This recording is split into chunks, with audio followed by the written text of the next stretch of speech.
welcome to another episode of Flagrant 2 No Easy Buckets, analysis by assholes, water cooler commentary for your sports needs. I'm Andrew Schulz. I'm sitting here with Akaash, Singh, and AlexxMedia. Yep. Yay.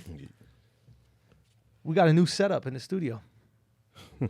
I'm very, very, very happy. I should have just said we got a new studio, but I can't lie to the asshole. Why'd you even say anything? Why don't you just let them guess? Because some of these people, they're not watching on YouTube. They're just listening. This is an Yeah, but audio the people podcast. watching it, but you're not doing any of this for the people listening online on audio. Okay. You're doing it all for the YouTube people, so just let them speculate. Now, here's my question to you. Do you think if it's possible if you were listening to a podcast and then something visually stimulating happened on the podcast, you might be inclined to perhaps look at that visually stimulating thing? Nah. Don't just disagree. Fucking idiot. No. You know what? That's right. We should have nobody watch the YouTube or nobody do anything. We should do whatever we can to just tank the podcast. That's a great idea. Let's not get anybody involved in the visuals. Look at him all butthurt. He's so happy at this new studio and shit. My man mad sensitive I know, now. right? My man mad sensitive. Because I'm dealing with idiots. Look, it's, you know how like... Just like Yep. I have vision, you know what I'm saying? Yeah. I have vision, and I'm dealing with visionless people, and I'm fine with that. That's okay. I still care about you guys. Right. But Yo, is your vision like super far in the future? oh my god, bro! Like galaxies away? He's trying to make fun of the fact of my outfit. Is it I like got you now. galaxies I got far, you. far away? Like that? I got you. That type of He vision? thinks I'm wearing a Star Trek outfit. I also I didn't have. think so until Alex pointed it out, and now you look heller like the robot. Because he did say for visual Oh, visual I do know purposes. the robot you're talking about. Yeah, Data? Yeah. Data. Data, Yeah, you yeah. look heller like What about Data. this mustache? How do you feel about the mustache? I mean, you raping somebody You somewhere. think it's a rapey ass It's a- mustache? Oh, Okay. absolutely. Children's rape. You think it's a molesting mustache? If you guys want to tune into the YouTube page, Yep. take a look this at is some Aaron Schultz's visual- mustache. Dumb This- idiots get it. Now you guys figured it out. What do you mean, get it? Who gives Oh. a fuck about a new studio? So now you're People saying didn't watch the old studio. God. They're gonna You're go look saying- at the wait new a one. minute. I swear to God, I'd be throwing softballs to these idiots, and then they hit it. Fuck up. And then they hit Shut it. the and fuck they up. hit it, and they think that they hit the home run. He's I saying gave that you he the wore this fucking mango. ugly I threw ass that shit sweater. up there like that. No, the sweater I really believed in, and the mustache I believed in. I truly believed in both of these things. That being said, if you guys are going to roast me about them, we've got to see what it looks like visually. I'm just saying somebody listening must have to see. And then when they go see, right? Now everybody that's listening right now, they're going, when is that video dropping? They're like, AlexxMedia, hurry up with the video. Why is the video so late? I do get those tweets every week. Oh, Yeah. yeah. Why is it so late? We got to start giving you raises. We just gave AlexxMedia a raise. Yo, You know first what? of No all, reason. first of all, the video's never late. You talkative. We don't have a time. Motherfucker mad talkative. He to making that. money. He a new Son, tax you bracket, know what it dog. is? The new studio, I can't see his face, so he's more brave. The old studio, I can see that motherfucker's face. I can see him think about shit. New studio, he's more ambiguous. Yeah, he's he just hidden. out there. We about to put him in that room right there. Fucking jungle of IMAX. Shit is like a safari animal. Yo, you should see the second Andrew proposed giving you more money. Hold If on. you peep the timestamps, I immediately said yes. I'm with it. That's my text. And then the second we told you about the raise, it was that fast that Alex was like, yo, make sure y'all don't fuck up so I don't have to edit anything. Yo, bro, this It guy, was 10 seconds. Yo, 10 seconds. I'm breaking all my rules in business, which is, you know, in relationships, you reward good You behavior. don't reward bad You don't behavior. This guy is just bad behavior, and I just keep paying him more money and more money. Here's the thing. You got, inherently, you have white guilt. And since you've gotten him thrown in jail, Trust me, Yes. there's no white guilt. listen. Trust me, I there's think the none. guilt is that he was in jail guilt. No, I feel no responsibility for that whatsoever. If anything, I feel like a hero for getting him out of jail because his incompetent lawyer would have had him in there for 6 months. So, if you should feel white guilt, you should feel guilt towards the white. I should feel like you should feel guilt towards me. How I feel many- zero of that. Do you think there's a point at which you fuck so many white girls that you start to feel white guilt? Like you just start to take them in? Nah, I'm doing him a favor. I know, but at a certain point, they're just gonna like become a part of you. Yo, I forgot. We did all this planning. And structuring you out still the fucked podcast. up with the pre-roll. Yeah, Cocks. because you're yapping. Because You know what? Because You you could- visionless idiots are yapping in the beginning know of the what, podcast. Alex? Look how fucking brave he was talking all that shit like Wilson and Home Improvement peeking over the fucking IMAX. Okay, you got your little fence. We're taking that shit down. It's going to be laptops only next week. I'm going to look right in your eyes when you talk all that shit. Yo, Alex, you know what you can do is just edit this out. No. Oh, I got what you were saying. That was good. That was good. But he ain't going to do that. No. He only edits out when we say girls' names that he fucks. Then we got no problem editing. Then it's bleeps. Then we could bleep. Then we could do that. All of a sudden, we Comedy Central. Yo. I'm gonna just be quiet. This week's episode of Flagrant 2 has been brought to a very loyal sponsor, Brethren of the Asshole Army, Fake News at Night, Facebook.com/Fake News at Night. They just got awarded, and I got to get this down so I don't fuck it up, but they just got awarded the most viewed independent digital series of all time on Facebook. That's fucking crazy. Now, I'm not... That all the credit goes for them for making great content, and for you guys who are listening right now and you know about what they do. It's a satirical news show. They don't take a side left or right. It's absurdist. They just kind of make fun of this crazy news cycle that we're in right now.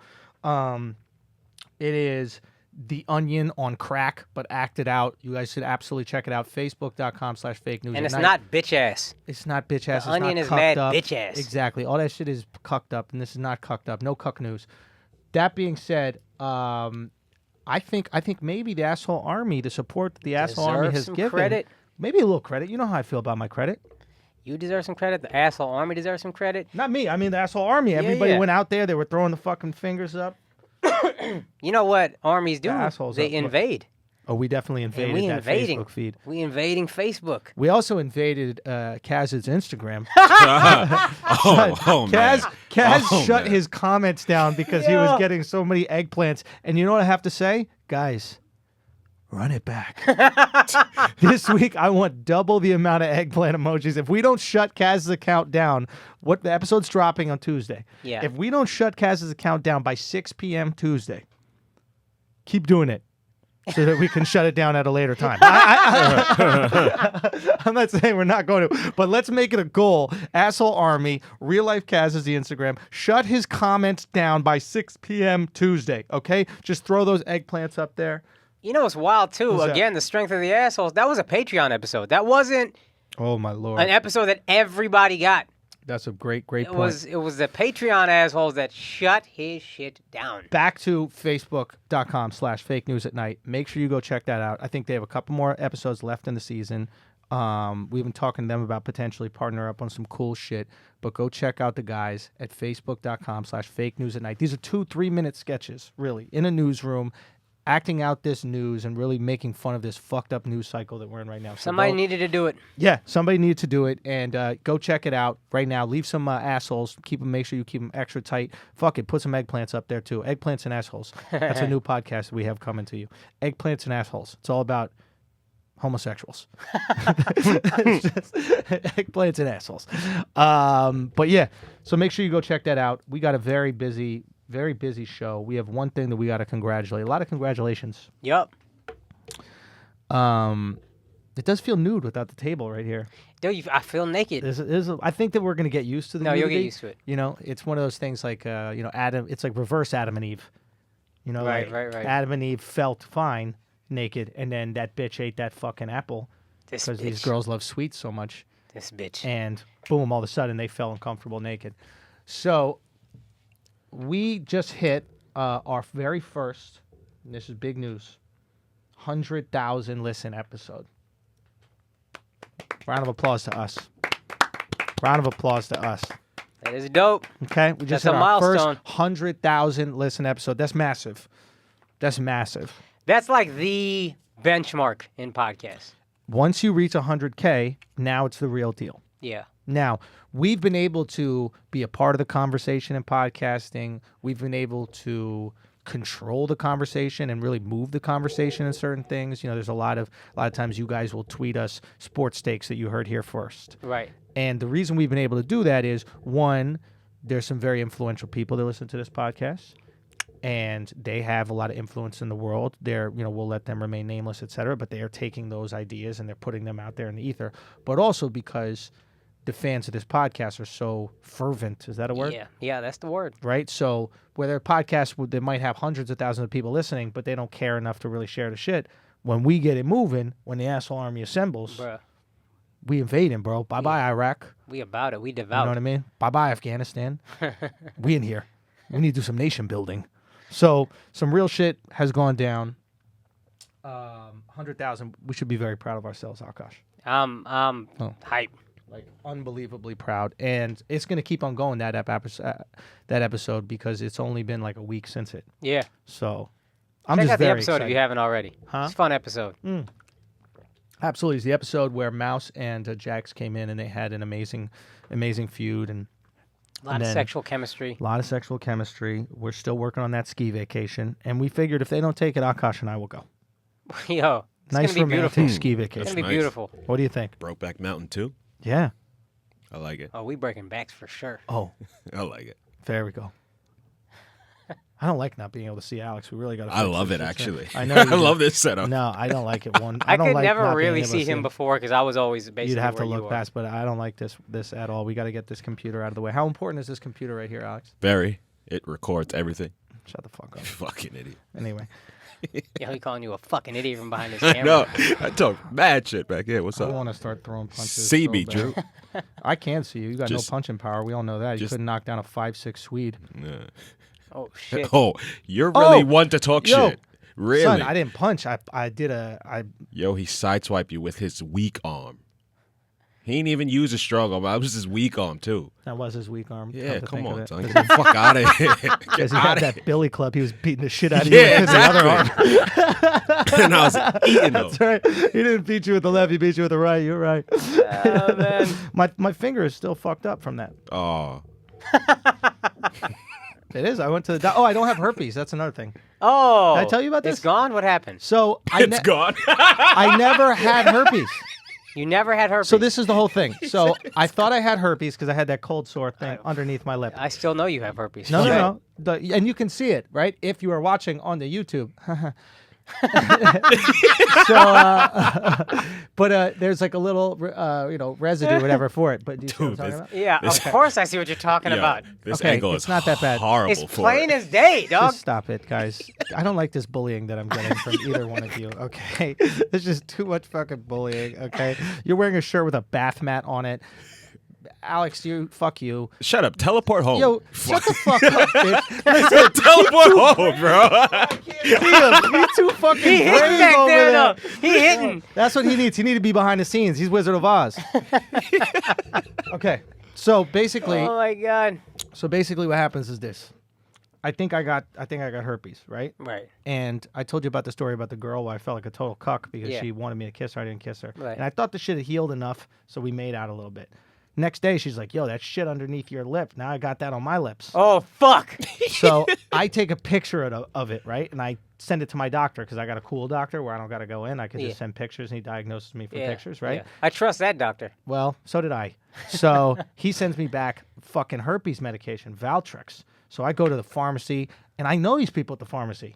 So now they got to know. Now I know You they mad got friendly herpes. with everybody. That's the problem with being friendly is once you get an STD, is everybody knows. Everybody knows. So I go in there, I'm getting the Valtrex, and I ask Shorty behind the thing, and I'm like, yo, let me ask you a question. Like, do I need the cream and the pill or whatever like that?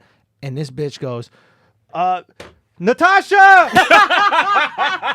Natasha, does the Valtrex need to go with the cream or without?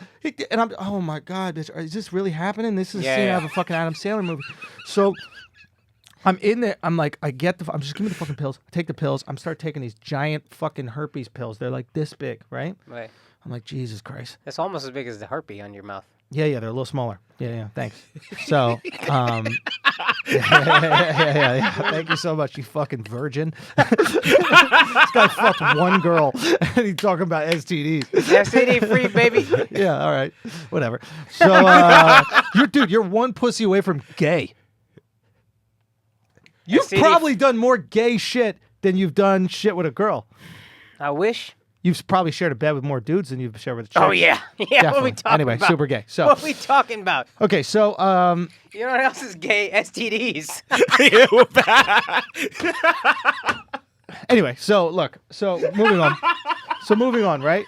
So I got this, what I'm thinking is herpes on my lip, right?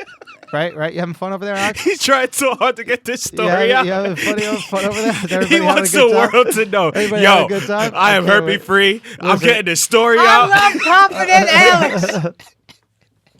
Here, you got the floor, Drew. You got the know what floor. it is? Yo, this man gave you the floor on your what it is? podcast. No. I don't like it. I don't like it. You're really talking with the confidence of the top half of your body. I need that confidence of your calf muscles back, okay?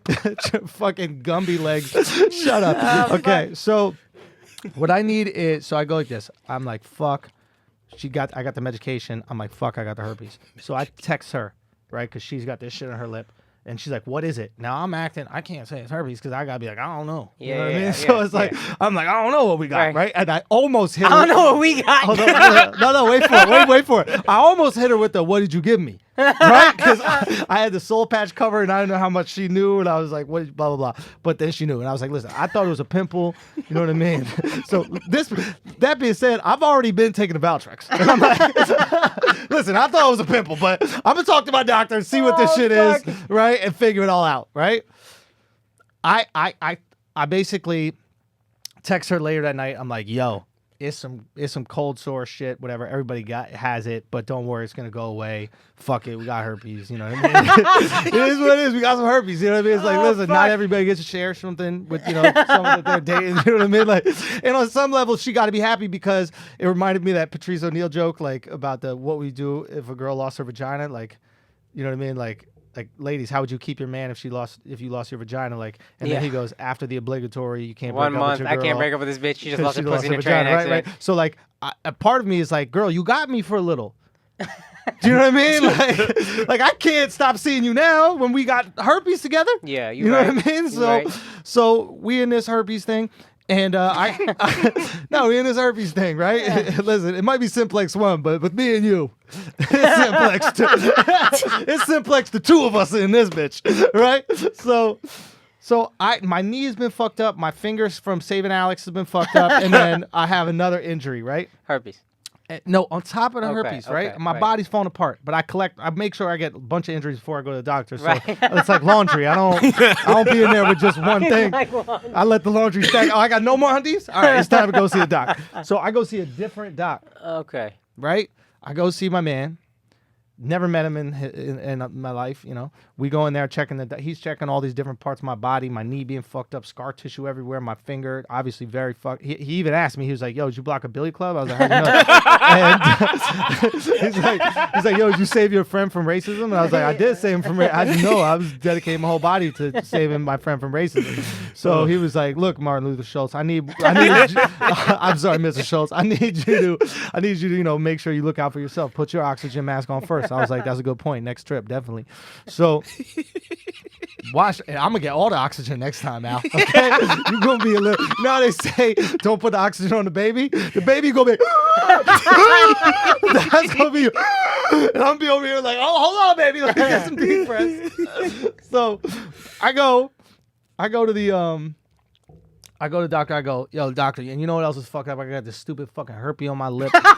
I said that to the doctor, right? I got this stupid fucking herpes on my lip. It's so annoying. When is this shit gonna go away? And he looks at me, he goes, wait, what? I go, this herpes on my lip. He goes, that's not herpes. I go, look, it's right here. He goes, he's like, no, that's impetigo. I go, what? He goes, impetigo. It's just a bacterial thing. Did it like have a little yellow shit around the thing crusting? He defined it as honey or whatever like that. And I was like, yeah. And he goes, yeah, it's impetigo. It's not herpes. Are you crazy? And then he gives a close look at it. He goes, dude, no. Put some Neosporin on it. It'll be done in a fucking day. Put Neosporin, what is this, 2 days ago. Now you can't even see it. I mean, you could if you were on the YouTube. Anyway.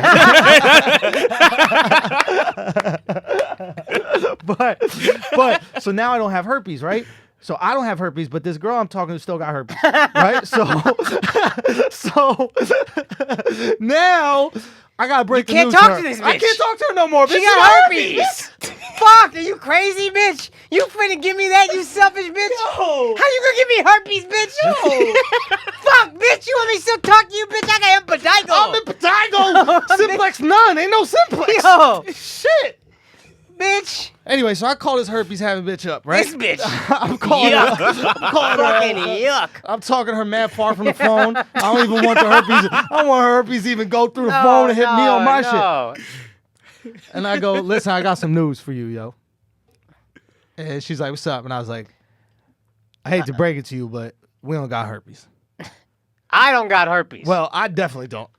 you gotta get yourself yeah, checked. yeah, you need to go see now, somebody. I recommend you go to the second doctor I went to because the first doctor, this motherfucker don't know shit.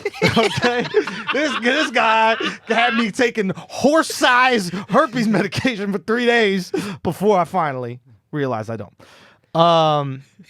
So I finally tell her, yo, you don't got herpes. Everything's good. It's just impetigo. She's like, what's that? I'm like, I ain't really asking no questions about that. Like, once I found I ain't got herpes, I was really excited about it. Put some Neosporin on it. I said, put some Neosporin. So I've been doing a little Neosporin checks with her. She good. Okay. All I'm trying to say is we hit 100K. I don't got herpes. It's a We good got day. a new studio. It's a You know good what I'm day. saying? Alex got confidence. This motherfucker got self-esteem. Did you say, oh, Alex, can I say you quitting your job yet? Motherfucker. Nah, we cutting that. You're fucking dick. Oh, now you got editing now to we do. got shit to edit. Now you got editing to do. Oh, I'm gonna edit that herpes Listen. all on the cover of this fucking Listen, episode. oh, that's Watch. fine. That's fine. What's up? Ain't no problem. Ain't no problem. Skip. Ain't no problem. Skip ain't no problem. Oh, fuck. Skip ain't no problem. Skip ain't no problem. Listen, ain't no problem. It's in potato, Skip. It's in potato. It's in potato, Skip. Ain't no problem. Oh, bruh. Damn, son. What's the only sexually transmitted disease you've had, Akaash? Depression? Yeah. Akaash don't be like no jokes about him and his girl, yo. What? I Let's said talk yeah. about that. Yo, let's talk What's about it- what's it- Akaash sent let's his get an girl to update. India, son. She in Said, India, be she gone. chilling. Said, be gone. She Still? loving life. She in India for 2 weeks, yeah. Oh, how much have you been whacking? Not enough, to be honest with you. I should really soak it up. I mean, Dude, you could walk around. I didn't have sex for 30 years. I don't think that's going to be a big deal to go 2 weeks without having sex. Yo. Okay, so she's in India. Are you worried about her cheating on you at all? No. No? Literally zero. You think that she went out there to charm some cobras?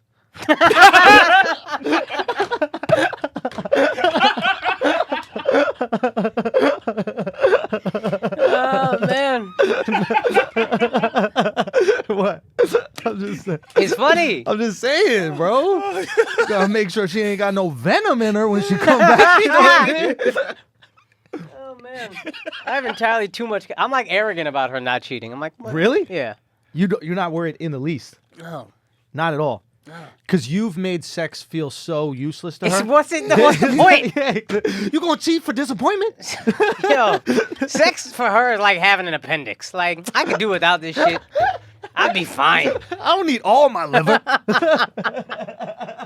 She might as well donate the pussy, bro. That shit is the second kidney. Son, why don't she donate the pussy to a nice tranny? Dude, what the fuck? Right? Like a tranny that really wants a pussy. If she's not using the one you get, oh, she didn't have a baby. But no, she get that scooped out or cut out. No. Scoops is the Alex special. Oh, yeah. That's a scoop. My man Baskin Robbins. Robbins, He got 30 31 second flavor. Look, no table, we can slap five. Hella easy. Hella easy. It was uncomfortable in the beginning, but now we ride it. Now we ride it. Yeah. Yo. We need a picture of us, all four of us, like the banana boat, but instead it's a wave, but we all got cowboy hats out, like we're riding the wave. Yeah. That shit would be so sick. Anyway, okay, so many things to fucking talk about today. We But have so many things, and we've wasted so much time. son. We wrote out topics for hours. Y'all got to see how much because I hit Akaash last. I was like, listen, bro, because Akaash and I, we be mad fucking grateful, and to the fans that listen. So like super. every Kaz's not week, that grateful. He's not even here. you know. Yeah, I gotta chill, man. Chill. Yo, fuck up. Behind the confidence. This motherfucker over here, yo. This is the thing. When he says that, it's a joke. When you go, y'all gotta chill. Now it's serious. Yeah. Why are you okay. fucking up everything behind the computers? Yeah. It's like in bed if a girl says no, then it's rape. Before that, Your Honor, we was just fucking. Your Honor, we was just fucking, Your Honor. We was fucking. Oh, Oh my god. Woo! We cannot keep old episodes up for that. We gotta move into the Patreon. What you think is possible that like, what if your hearing was so good, right? That like you could pull out right before like she was like, and you were like, and then you were already out before she could say it. So technically nothing. Whoa. Let us know how that works next time you go to India. Akaash. Okay. So I want to like actually talk about all the things. Basically, what I was trying to say is this. Nah, son, for real. This is what I was trying to say. Listen, this is to you guys back at home. Check out To those of you watching on the YouTube. to those- Yo, son. Yo, son. Yo, son. my I God. don't like y'all bullying me, yo. I don't like this. No, I was co-signing. I don't like this feeling of bullying. I was co-signing. Okay, so- you telling me my girl cheating on me, and I'm the bully. Someone gotta tell you. Sometimes gotta tell you, bro.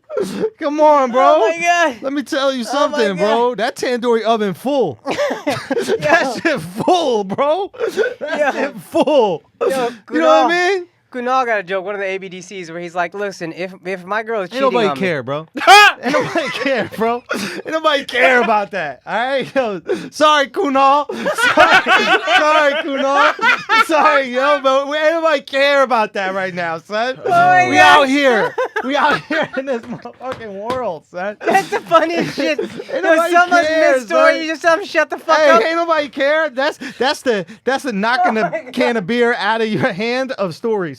You know It's so what I mean? good. It's my favorite thing to do. Yo, we used to do that shit to each other all the time, son. We knock shit When out we of would each other's beg hands. people to come into our comedy shows, if you had like a little snack in your hand, Oh man, it's over. ooh, just slap that shit, boy. That shit was remember- so much fun. You remember we used to always go to a diner by your crib. Yeah, They would just put the water, like the jug of water, yeah. down for us and then just leave us alone. And Yeah. then one time I threw water in your face about something. Yeah. And then they just took the jug of water away and started yelling at us. Yo, people don't realize how reckless we were early in our comedy days, man. There's a Nah, we were bad. We were worse than we are now.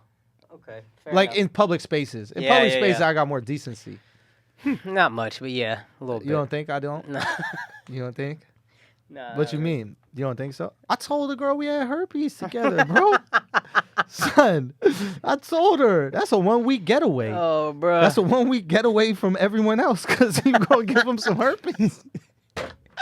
Yo, son, I had mad attitude and shit. I'm like, what you gonna do? Who you gonna date? I got a week. Of saying whatever I want. Oh my god, that's so funny. Okay, but in all seriousness. Yo, in all seriousness. Yo, Alex, can you stop texting everybody? Yo, Alex I'm got producing. Alex Dick. got a, Get the fuck out of yo, here. Alex got a real problem, The yo. only thing you producing is dead babies.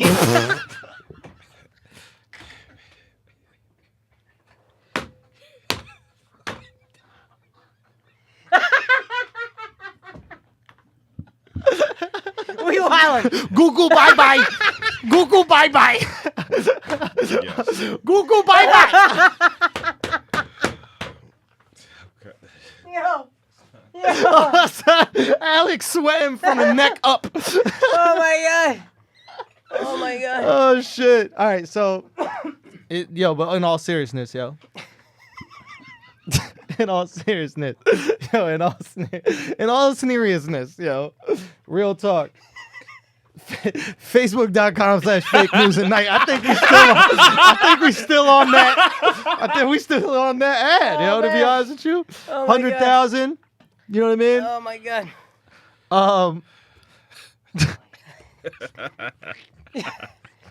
Yo, we really the best podcast, yo. We're the goats, man. We really are the goats. Nobody man. fucking with us. It's crazy. It's really crazy. All right, so much shit that we gotta talk about. What angle do we want to hit right now? Creed.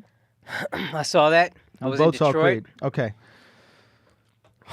Both saw Creed. Oh, real quick. R.I.P. comedian Kool-Aid, man. Kool-Aid passed. Yeah, Kool-Aid passed, and he was doing so much stuff with Lil Duval. Lil Duval said Kool-Aid. He was dealing with cancer for a while, and he said that Kool-Aid's attitude towards cancer and life was what inspired "Smile Bitch," Really? the song. And I was like one of his best friends. So R.I.P. to Kool-Aid. Yeah, man. But I just said that because you said you were in Detroit, and he's from Detroit. Okay. Okay. So Creed. So for any of you all that haven't seen Creed, it's been out a few weeks now. Yeah. You're not going to see it. Let's keep it 100. But you can fast forward. Yeah, you can fast forward to some part of the show that we're not talking about. Just Creed. run that first part back. Yeah, just run that. But whatever. Now we're going to talk about Creed. We're not going to give away no spoilers or nothing like that. Like, we're not going to say. I might. I was about to ruin it right then. But anyway, it's fine. Okay, so Creed. Takeaways. You liked it or didn't like it? I liked it a lot. I thought it was dope. Okay. I thought it was like inspiring. You know how comedians always say boxing is like comedy and that pisses you off? Yeah. I didn't find any in-the-ring moments where I'm like, this is just like comedy, getting hit in the face. None of that. Yeah. But like a lot of the shit. Nothing like comedy, boxing. Yeah. You know how you know that? Because boxers never say, this is a lot like comedy. It's always some nerd comedian who has never had a fight in his life. And there was no moment during the fight where I was like, this is just like the comedy. stage. Oh, yeah. Never. Oh, it's like bombing. But Both of his ribs are broken and his kidney's bleeding. That's like bombing. Fuck out of here. And you got to fight through it. Yeah. No, but there was a lot of like life metaphors, I thought. Like when he's the champ and he's like, why don't I feel like it? I think that's a thing. We all have experienced success and it doesn't feel like success. Yeah. And he physically got his ass kicked, but like he got embarrassed, he got humiliated, whatever, and then you got to bounce back, you got to whatever.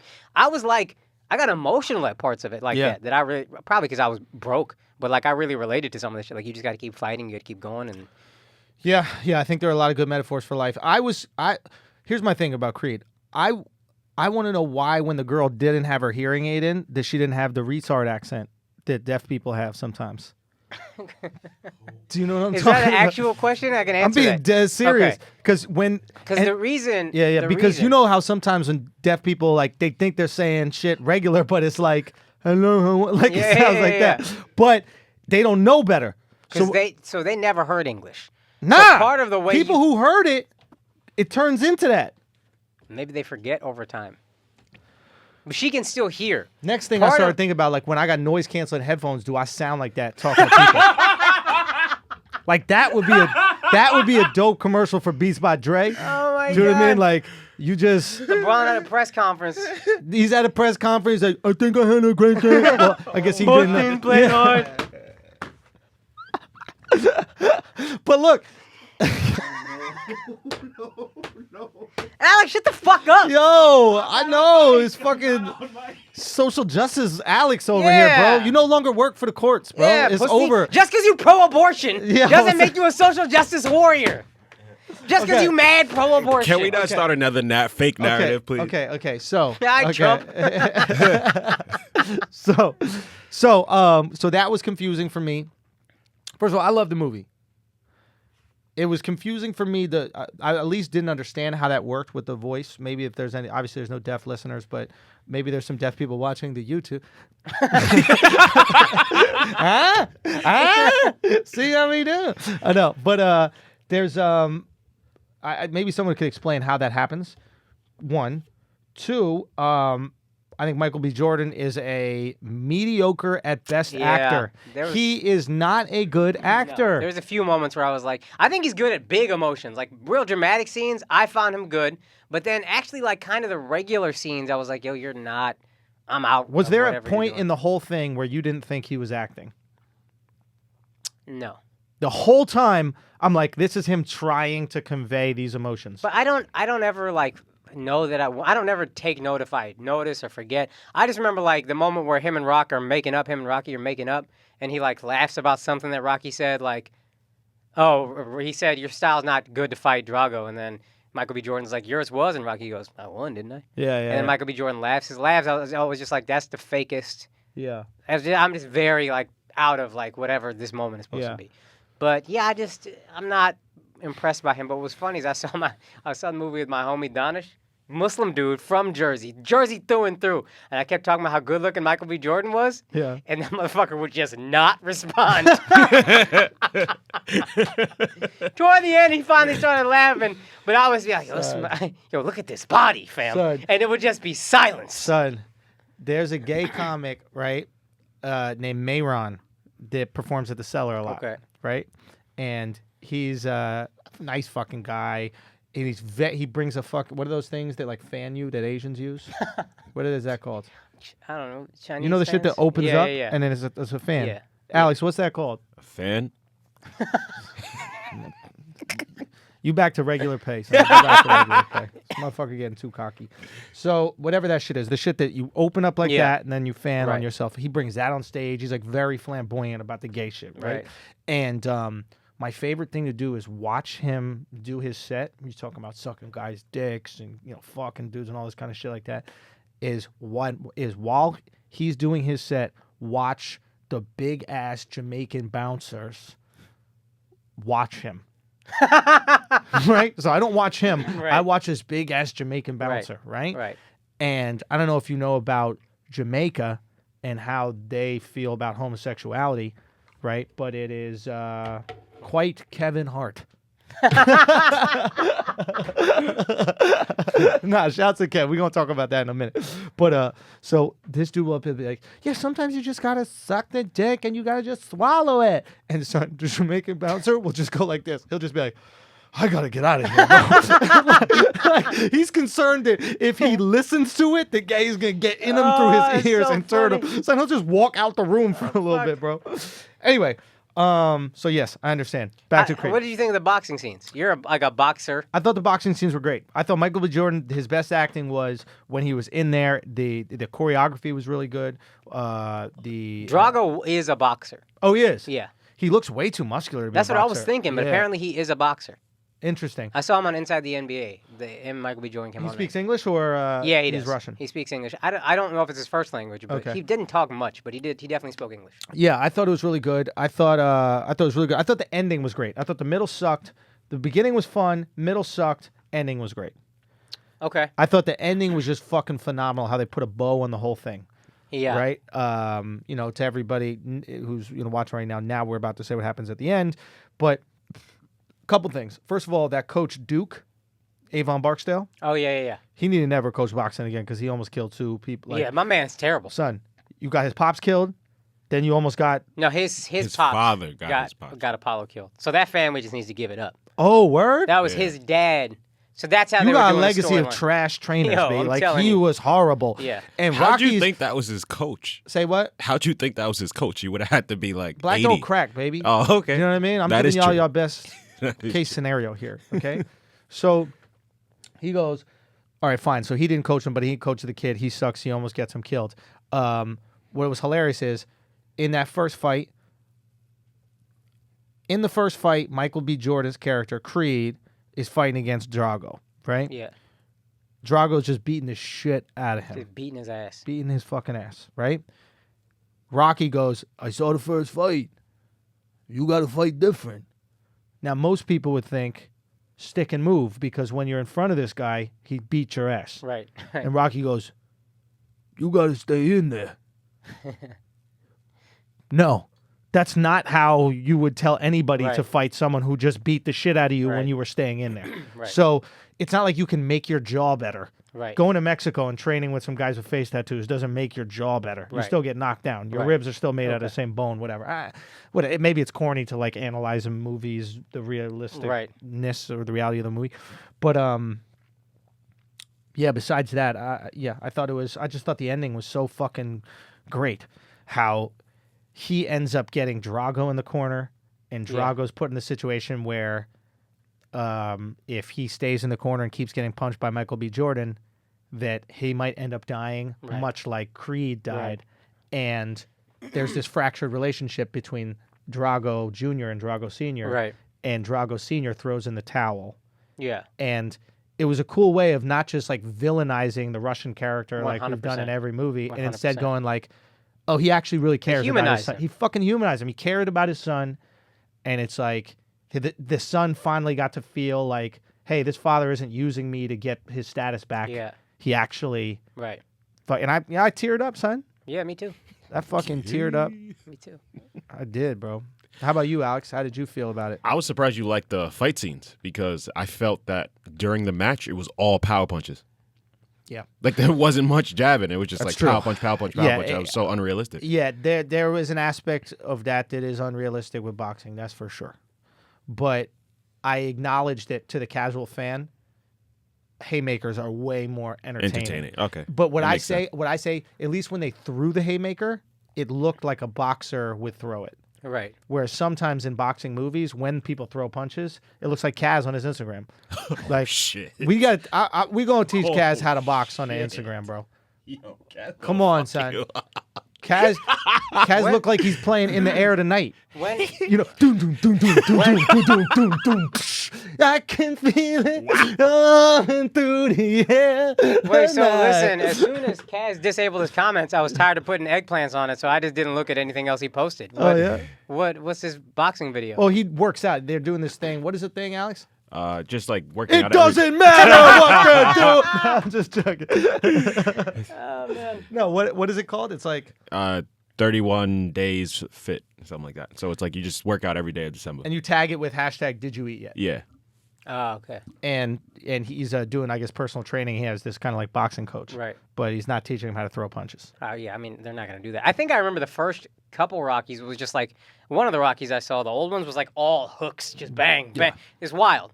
This seemed, again, I don't know, but it seemed much better. And I also think Rocky, roundabout, like the Rocky Balboa movie, I thought he did a good job of just kind of making, like telling a good story, making it believable, making it sellable. Like I remember Rocky Balboa, he got back in the ring in like 2005. Right. And I watched it at home because I was like, I'm not going to see this in the fucking theaters. Right. But then the way they did it was like, oh, I can kind of believe this. Like the dude he was boxing was just supposed to be an exhibition. He broke his hand. So now he's fighting Rocky with one hand. Tarver. Yeah, Tarver, Antonio yeah. I don't know if Tarver, he was playing Tarver, but Yeah, they made a reason why it would be close. Yes. And then I just always think they're good with that. And then like this boxing promoter I thought was great. Just a great character. Buddy Marcel. Buddy Marcel, not the Don King over the top, which is crazy that existed, but like he's just a guy that wants to make money and he's like, listen, This is how it works. he had a great thing about how the narrative sells the fight. And that's all sports. A narrative sells it. Without a narrative, whatever. Nobody cares. Yeah, I think Drago's son stole the show.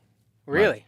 He was my favorite character to watch that whole movie. 'Cause Like you wanna fuck him? his emotion, like when he was dealing with like his mother being there at the table, and just like his emotion in the ring and outside the ring. Like I feel he was the best actor in the whole movie. Interesting. Yeah, I don't know. I thought the best actor for me was Creed's mom. I love Miss Huxtable. Oh yeah. So She always Miss Huxtable, but I love it. dude, she was so, and this is a perfect example of like Felicia Michael Rashad. B. Jordan versus her. Right. She is so natural. Not for a second did I think that she was acting in that entire movie. Everything felt, for me, everything felt so fucking believable and natural. And then when like Michael B. Jordan was delivering lines, it was like, let me scrunch my face so it looks like I'm angry. Right.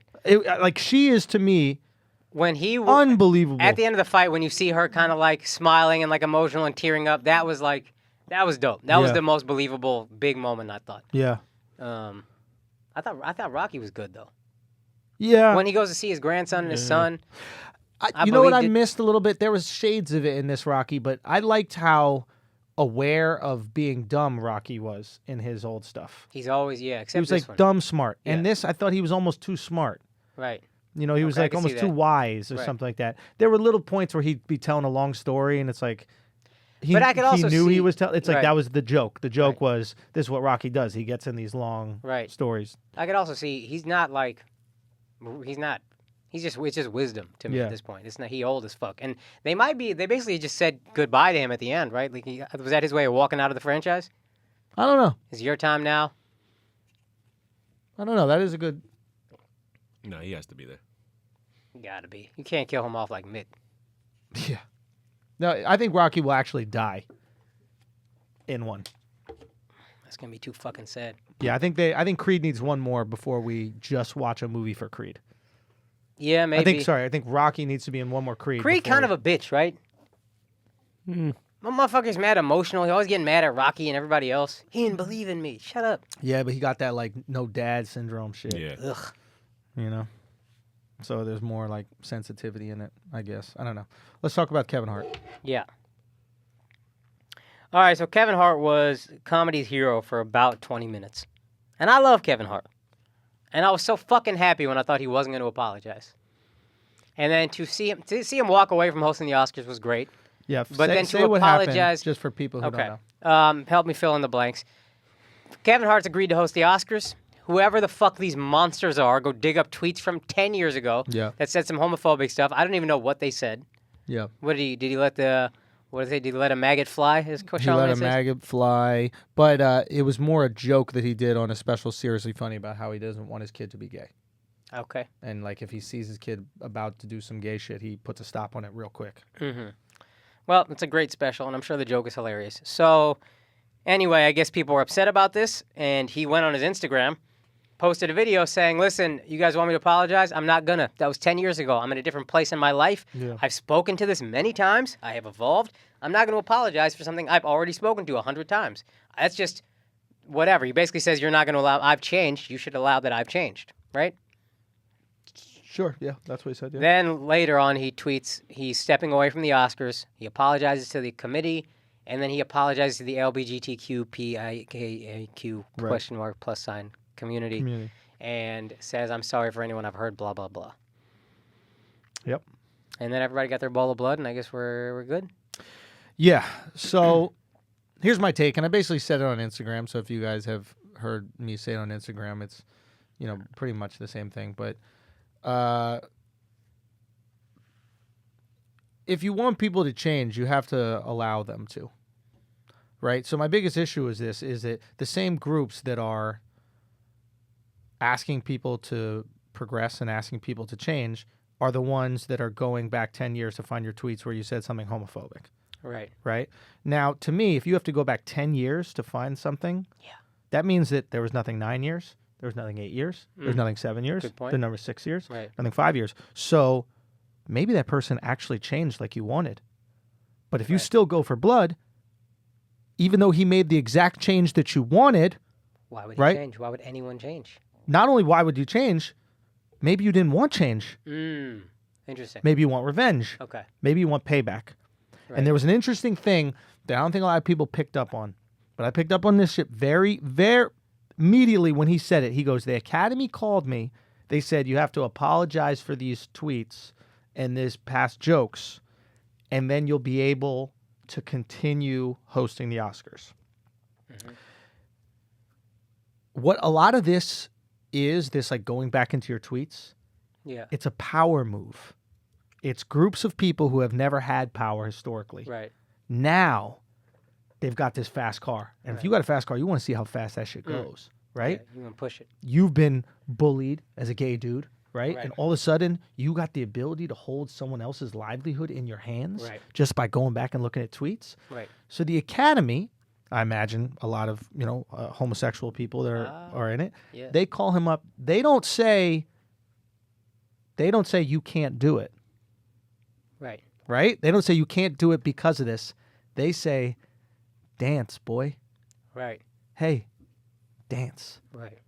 I've already apologized for this many times. No. You going to dance, boy. Right. You going to dance for us. Right. Because we tell you when to dance, and you get to dancing. Right. Right? And that's what they fucking do. And they And you're saying this isn't like a you're a black thing. This is like you gonna say some homophobic shit. We're gonna get now we got the power. We're gonna make you pay for that. dance, boy. Yeah. That's all this is about. Right. It's we have some power. We got the gun in our hand. And you know what? We want you our got to do. revenge. Remember, and it's a bunch of people who, when they were young, people bullied them. Right. People, called them the F word, right? Yeah. People said, you're gay, you fudge packer, you did all this kind of shit. People said all the funny ass pirate or whatever. What is it? A pillow in your mouth? What is that? Pillow biter. Pillow biter. yeah. Like they said all the, the gay jokes to him, and they went through that their whole ankle life. grabber, All pillow that stuff. fudge pack. What was Right. a pillow biter?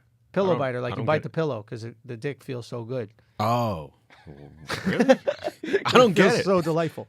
You bite the pillow, you just take a big I gnarl still on it. don't- So the point, what they're trying to do is these groups, and it's not just them, it's Me Too, it's all this kind of stuff, Yeah. right? It's all these groups, now they have power. It first starts with good intentions, and you get like the real homophobes, the real sexists, the real racists out of there. But once you realize, oh, I got some power, I could do more. Yeah. You know, it's just like when you're selling drugs to your friends and you're making a little money, Right. and then you're like, nah, I can make a little more money, Yeah. right? It's if you watch Narcos Mexico, they're doing just fine, hundreds of millions of dollars in marijuana. Nobody's upset, everybody's cool. But then that cocaine money was on the table, and they were Right. like, let's do it. Yeah. That Let's itch go for more. Let's get billions, right? Yeah. And that's what it is. These people have this power, Yeah. and they're trying to flex. And it will take your fucking livelihood. And I saw this shit happening with this whole PC culture and everything a couple years ago. Right. I mean, we've had conversations about this, but 3 years ago, maybe it was 4 years ago. And what always happens is first person over the hill gets the fucking bullets. Motherfuckers call me alt-right Andy. They call me all these fucking things because I was against this sort Bro, of... I used to argue with you for years about how liberals had gone too far. I know. And you coming from the South, you had a different perspective on Yeah. things, etc.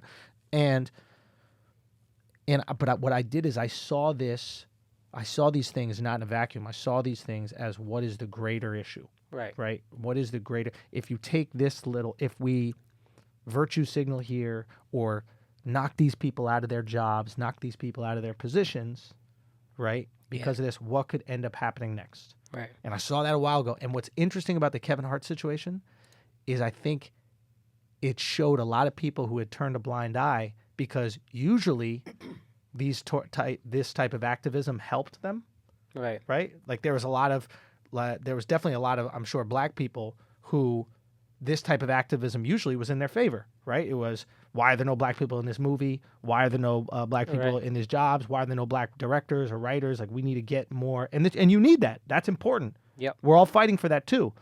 But eventually it started to turn into a thing where if you don't, we got to cancel you. Right.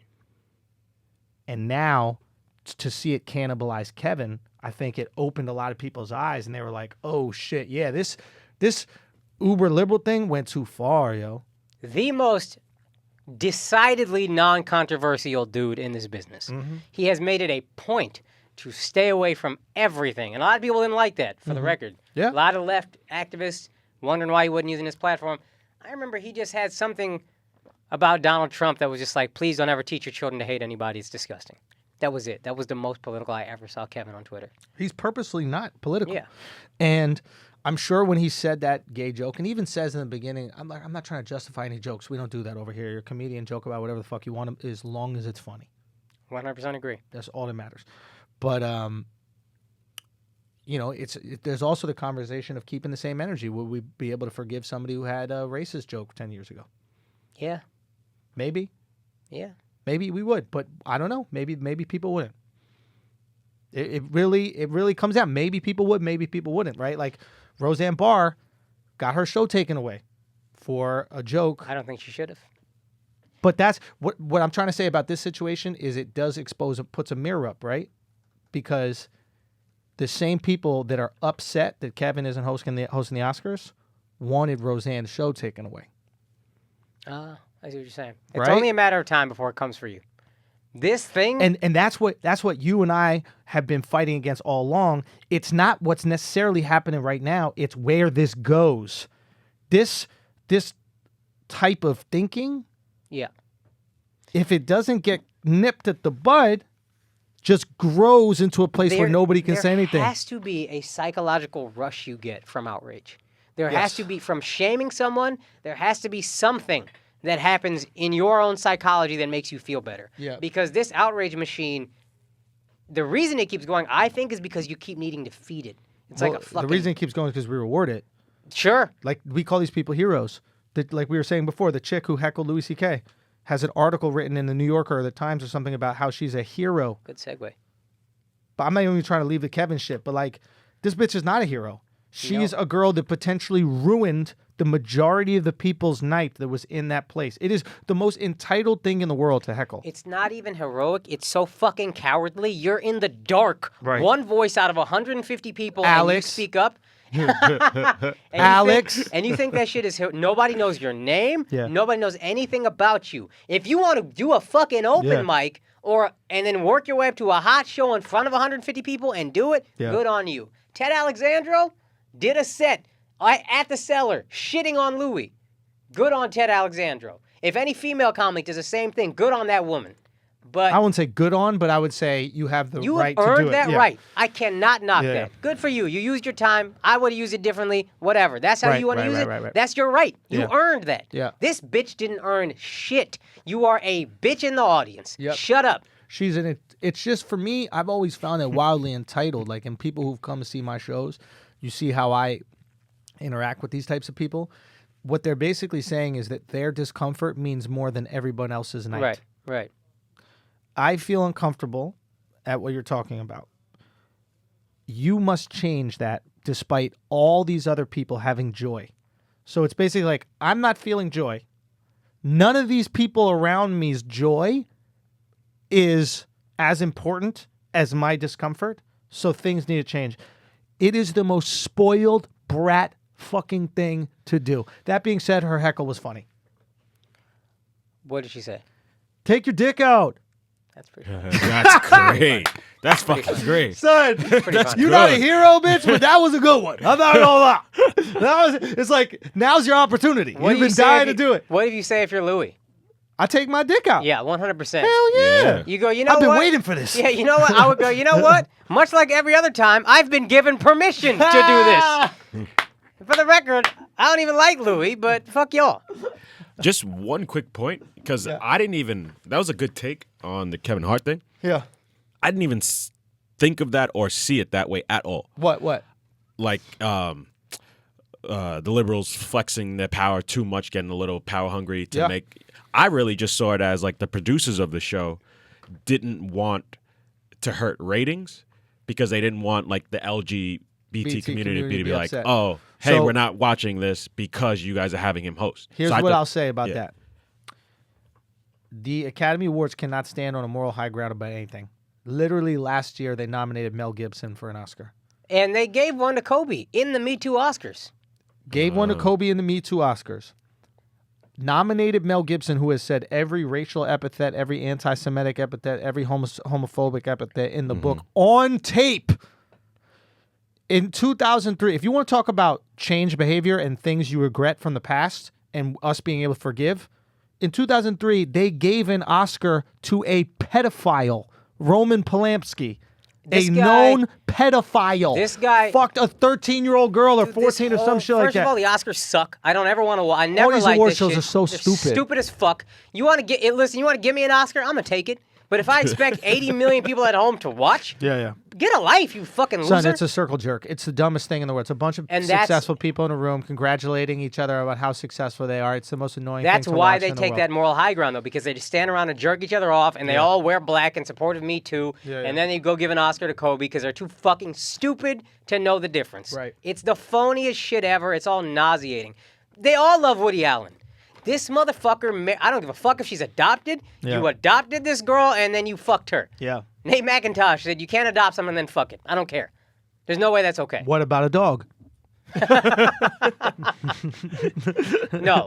If he sucks your dick, fine. What if you adopt like someone that's old? Well, that's not adoption. But what if you adopt? No, you can adopt somebody at any point in time. I can adopt you. No, I don't think you can, man. I can adopt you. I don't think I you can can. adopt you right fucking now if I want Let's to adopt move you. forward with this process. Alex, see if Andrew can adopt me. I thought they have to be under 18. No, you can adopt anybody. It just means Can that you you're look it up? legally my Yeah, son. yeah. Matter of fact, I think we should put a little wager on it. If I'm right, I get to adopt you. And you have to call me dad. No, I definitely don't feel confident enough in it for that, but I Fine. think you should look it up. Call me Poppy.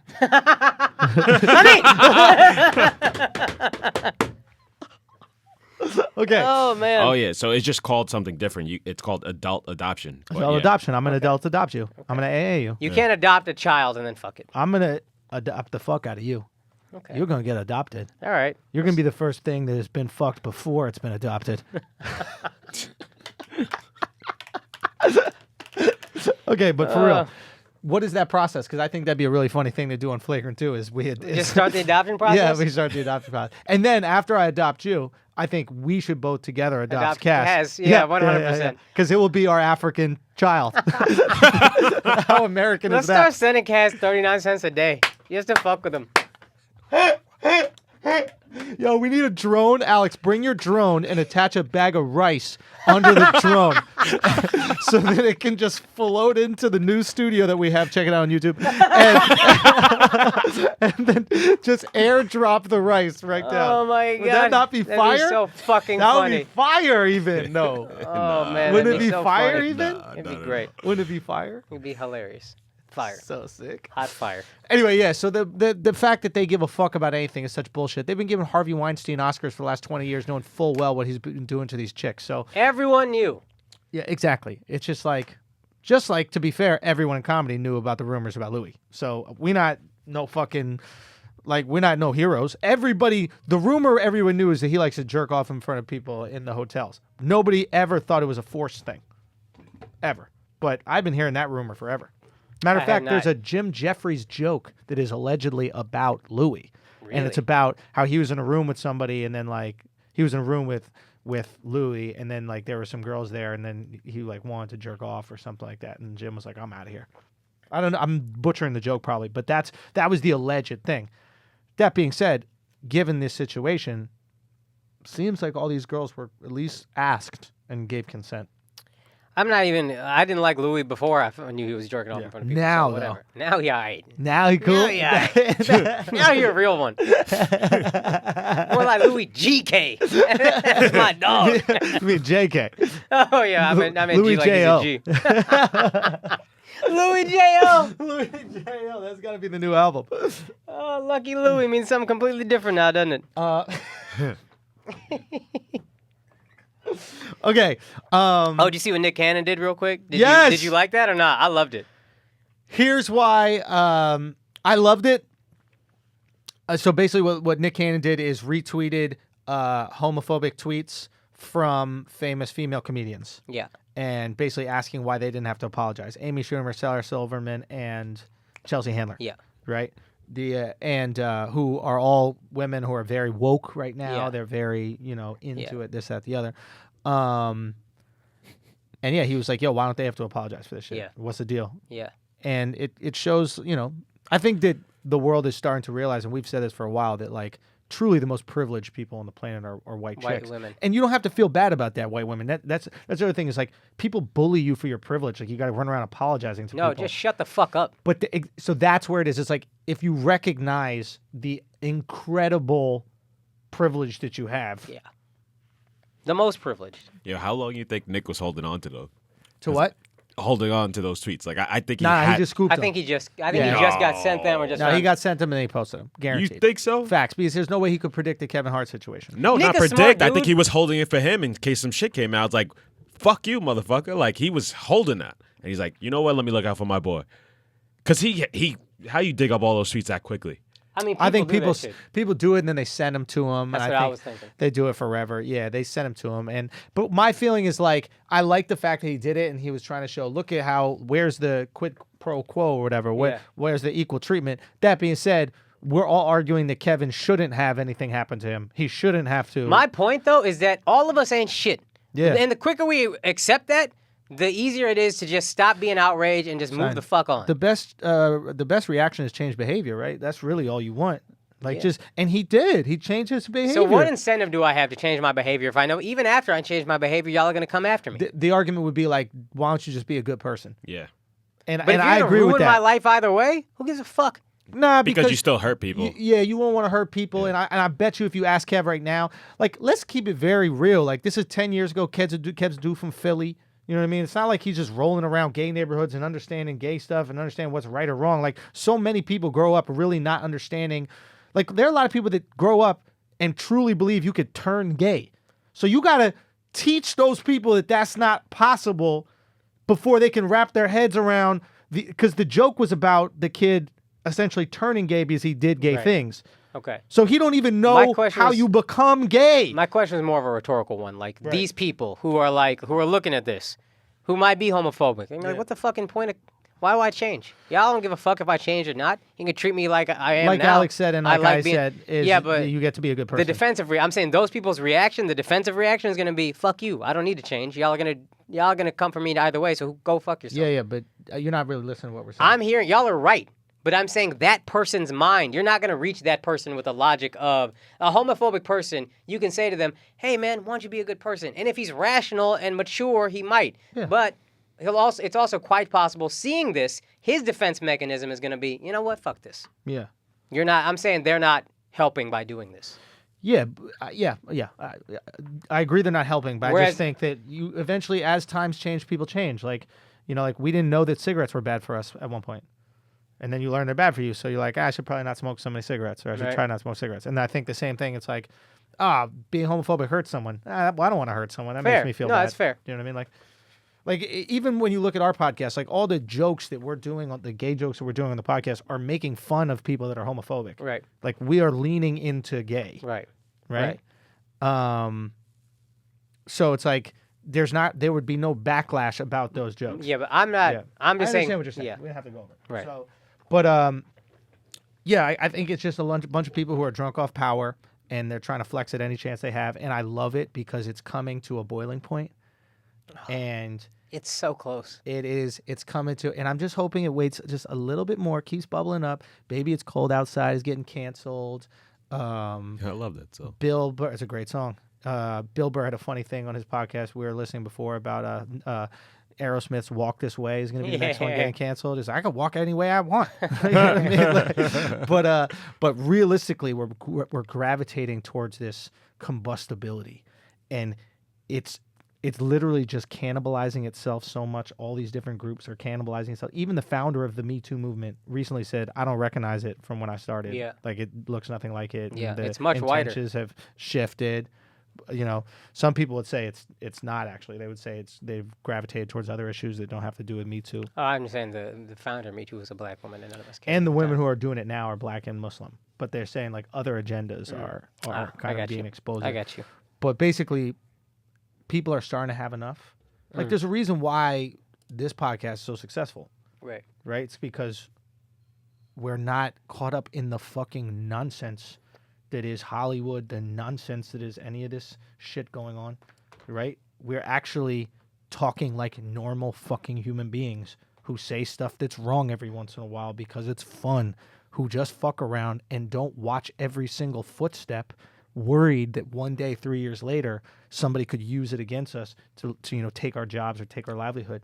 And that is the beauty of the Patreon, and like Hell we yeah. have our fans, and y'all can't listen. We're good. If our fans fuck with us, we're good. You can threaten us All I whatever care you want to. Our fans fuck with us, we're good. All I care about. Yeah. No, literally the only thing I give a fuck about, man, is the people that we entertain. Yeah. And if you are not entertained by us, then you have a great life, but I don't want nothing to do with you. Right. I'm not trying to get you to listen to this shit. These Yeah. are the people that gravitate to us. We are the gravitational pull. And if you come into our area and into our existence and you enjoy this content, then fucking enjoy it with us. Yeah. But if you don't like it, then That's cool. see yourself out, my friend, because this ain't for you. Yeah, that's it. It's literally, man, we got some cool shit. I was thinking about announcing it today. Maybe I'll announce it next week, but Yeah, hold off. hold off on it. Yeah. I got some cool shit. Matter of fact, we got some cool shit that's happening that I'm very excited about for the new year. And we're going to change the fucking game once again. I promise you. We're going to change the game once again. I fucking cannot wait to tell you guys about it. Maybe next week. I think we'll have a little bit more clarity on the exact kind of day and time. But just know next week we're going to have... Yeah, I'll give you the update next week. We need some... Put it this way. We're going to be dropping some content. We're going to be taking it to the next level. And we're going to take back comedy. We're going to take back comedy. That's the goal for this new year. And definitely in March, we're going to reclaim comedy. They try to take comedy for us. They try to turn it into some bullshit that you fucking clap at instead of laugh at. Some woke activist nonsense. Nah. We getting back to old school funny. As Keith Robinson would say, back of the bus funny. The funny kids always sat in the back of the school bus, right? We're not talking about back of the bus Rosa. We're talking about back of the school bus, okay, where you chose to sit there because that's where the funny shit. We bringing it back, okay? Unapologetic, unfiltered, unhinged. We not fucking around. And, ooh, boy, Alex, you ready to go? Mm-hmm. Akaash, you ready to go? Let's go. Because this ooh boy, man, this first quarter of the new year, I think we're gonna have a lot of fun shit cooking up, man. Let's go. All right, let's continue. All right, we want to do sports now? Mid-roll. Ooh. Choo. Oh, that's right. We need to pay some bills out here. Because remember, if you build it, they will come. Remember that. Okay? That's actually a perfect slogan for this next sponsor. Because this next one is They will come. Listen, you will. I got it. You know what I should do? I should say I love giving reactions, especially for this next one. Y'all already know which one it is. You know it's Blue Chew. But I gave some Blue Chew to my boy Chris Scopo. Okay. Oh, shit. I gave Chris Scopo's with me. He comes on the road with me a lot. If you guys see me perform live, you got a fat ass white boy. My man got a tumpera. Yo, thumper. Look like a fucking turkey. Okay, that fucking fat ass of yours, Chris. Okay, so I gave him a whole pack. I gave him 5 pills. God damn. I gave him 5 pills. I told him take 3. Holy fuck. How dumb is Scopo that he believed no, it? I'm just joking. I said, don't do that shit. Don't do that shit. I get a text 2 days later for him, and it's just Blue Chew equals truth. Not the truth, just truth. Okay? So he chewed some shorty out, big dog pit bull style. Blue Chew, you already know what the fuck it is. If you're just listening to the podcast for the first time, it's our most loyal sponsor. Sponsors have been fucking with us for a very long time.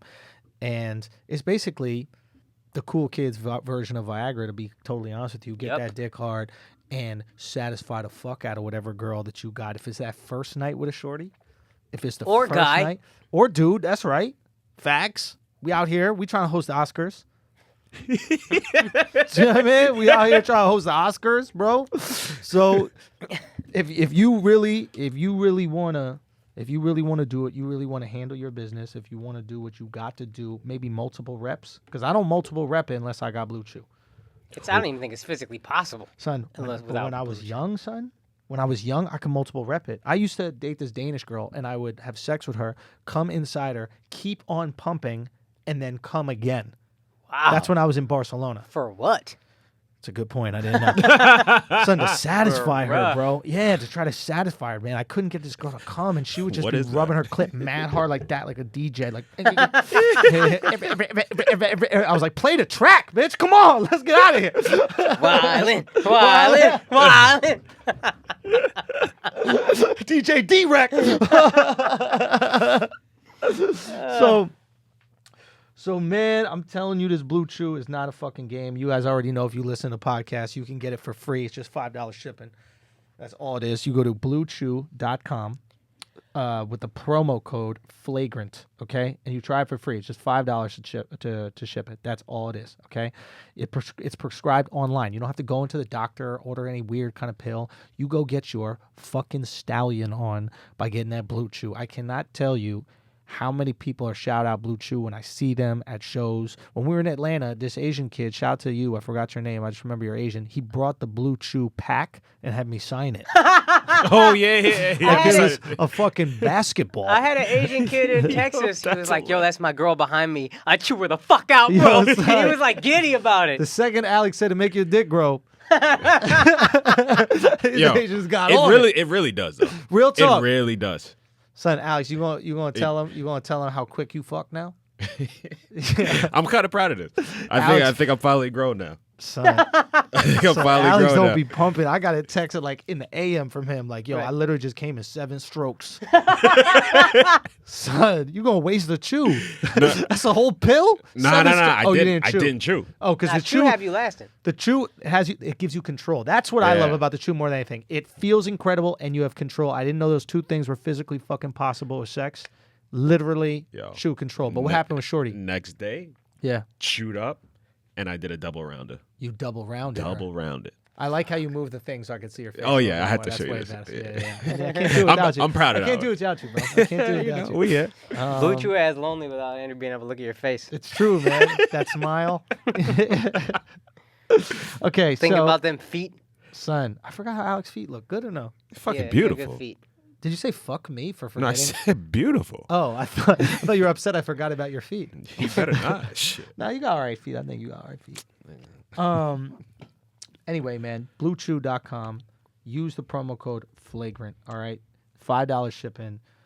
Get your dick hard, bro. Go make it happen. We know your dick gets hard. All right, we know you can fuck. We know all that shit. We use this as a goddamn party drug. I'm gonna keep it 100 with you. Yo, that's exactly That's literally what this is a party drug. All right. It's useful ecstasy. Fam, it is useful because ecstasy make your dick soft sometimes.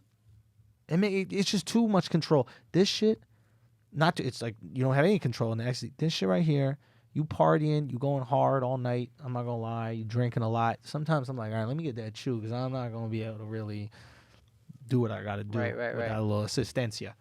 Anyway, try it out with your shorty. If you're a girl listening right now, our lady assholes, get that shit for your man and get a good time for yourself. That's the best Christmas present you could give yourself. All right, get chewed the fuck out. Tell us how it is. Let's get back to this show.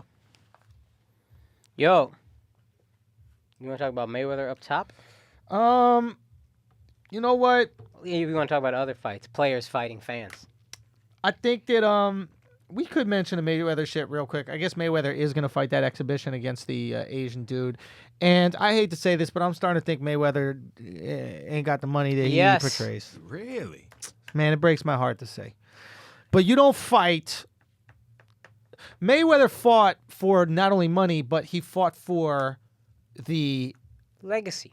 Definitely legacy, but the stardom that comes with it. You don't fight private exhibitions because there's no stardom. These exhibitions don't go on your record, so there's no legacy. There's only one thing left that you could be fighting it for. Yeah. Money. Yeah. But why would you think he doesn't have? If somebody's offering you a big-ass check, it doesn't affect my legacy. How big could the check be? Exactly, right? Like, how big could a check possibly be to motivate a guy? Let's say he manages money right and he's worth $500 million. You think $5 million is worth it? No, I think it's more than that. So here's the thing. It can't be that much more physically because let's say they're selling tickets to this private event. It's not going to be televised, nothing. It's an exhibition, private event, allegedly. And it's boxing rules and everything. Let's say they sell tickets for $100,000 a ticket. Mm-hmm.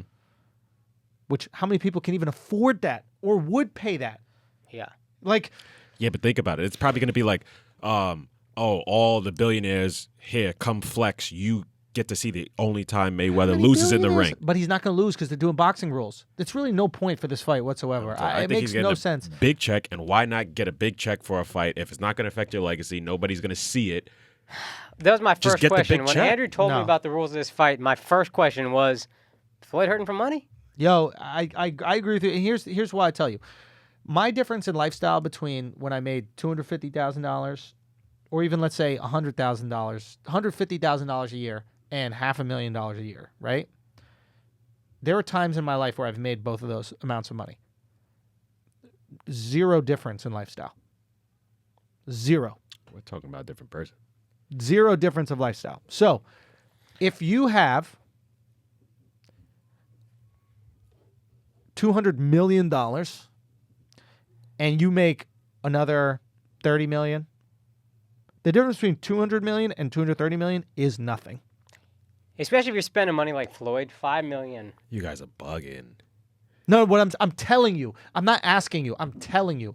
I'm telling you the difference between lifestyle is nothing. You're only doing this. You're only putting yourself in harm's way. You're only going through all the training. You're only doing all that kind of stuff. If you're not doing it for stardom because nobody else is going to see it, and you're not doing it for legacy because it's not going on your record, there's only one other thing you're doing it for, which is money, and he must need that money because if he was as independently wealthy as he says, he wouldn't need the money. Let's say he makes $30 million. Yeah, but it's not about needing it.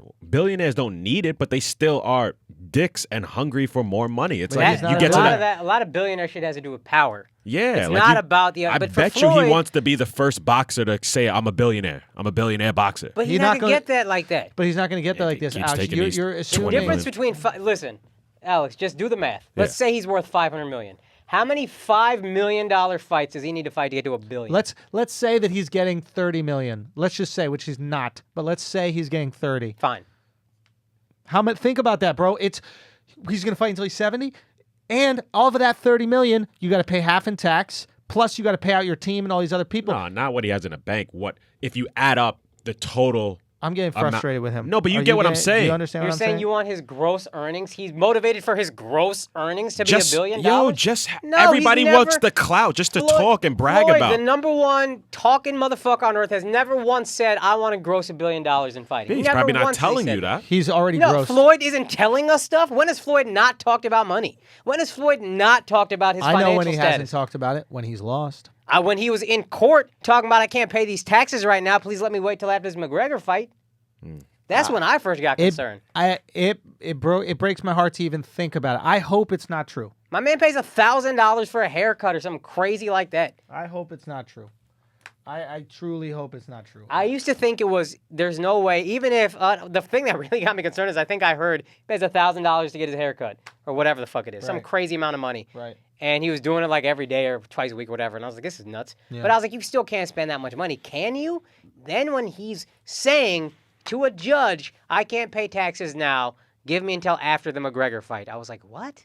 Yeah. I think that's like some tax shit. though. Could be. Yeah, no, I think that's tax shit. But I also remember like Kevin Hart, who's, insanely wealthy, saying, anytime I get a check, I took 55%, I just put in a different account for taxes. That's it. I don't even think about it. Yeah. That's stupid. 55%. I mean, he also got into trouble for tax evasion so he's probably just like, Right. whatever I have left over, great, we'll do something with it. But like we're not touching this. This is just in case. Right. Let's deal with this. Is it smart? No, he might be. But I just know, I know some rich people. I don't know anybody that rich, but I don't I'm know those saying guys it's who are fucking stupid around that with. You would have to pay more than 50% in taxes. The rules. Because then you work for the government. Yeah. Like if you pay more than half of your money to the government, Yeah. you do not work for yourself. 100%. You are an employee of the United States government. That's why I can't fuck with that Canada shit where they pay 55, 60% of taxes. I think it's up to like 55 now, but it's like, fam, you're going to work over half the year for free? You're going to work January, February, March, April, May, June, and a little of August for free? Fuck out of here, yo. Yeah. Imagine an employer asks you to do that. Would you say yes? No fucking chance. So why the fuck we do that? Well, we got good health insurance. So, that's cool. That's why people don't realize, like, especially with taxes, like, everybody who's listening right now, when your taxes get taken out of your check before you get it, Different. fam, you don't feel the money getting taken away because it's not there in the beginning because they know you won't pay it, right? That's the government literally looking at you like, you ain't gonna pay this if I give it to you.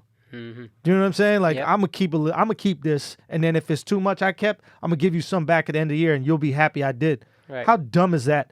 How dumb is that people get excited about getting their own money back? I'm These one of those tax people. returns. Yo, I got back 10 grand from the government today. No, dummy. You got back 10 grand from you. Yep. The government took your money Interest-free loan. for free. If a bank asks you for 10 grand of your money, they gotta pay you. If your friend asks you for 10 grand, he gotta pay you. If you ask a bank for 10 grand, you got to You pay gotta out the pay them. ass. The government took your shit and then gave it back to your dumb ass, and you excited you get to go to Cancun on vacation. Fuck out of here. You should take that money back like swift. You know when someone owes you something, or like Yeah. someone like didn't give you back, like they borrowed your basketball and they didn't give back for too Mad long. You long, grab yeah. it quick Yeah. from them. Give me That's how that we shit. should. Yeah, come on, fucking check, Uncle Sam. Fuck out of here. All I'm saying is when you start paying your own taxes and your accountant goes, yo, you know how much we got to pay this year? This much? Yo, bro, you start feeling those rich people. You get what they go through, bro. Older you get. You get what they go through, man. Yeah. That shit is a different fucking feeling. Anyway, whatever. It's almost tax season. That's why I'm tight right now. I got to round this fucking year up. Anyway, all right. So, whatever. Should Floyd should he have retired when he retired? So there's the other conversation that we were having, which is essentially, as a fan, okay, is it selfish for us fans to want players to retire in their prime? And I think it is. I was thinking about this yesterday. It's like we want Jordan to retire after he hits that shot. Yep. We want Floyd to retire at, the peak of his abilities. We want LeBron, I'm sure, to retire before his ability starts to dissipate. We want boxers to retire before they start to look bad. We want this constantly. We want people to retire Right. before their prime.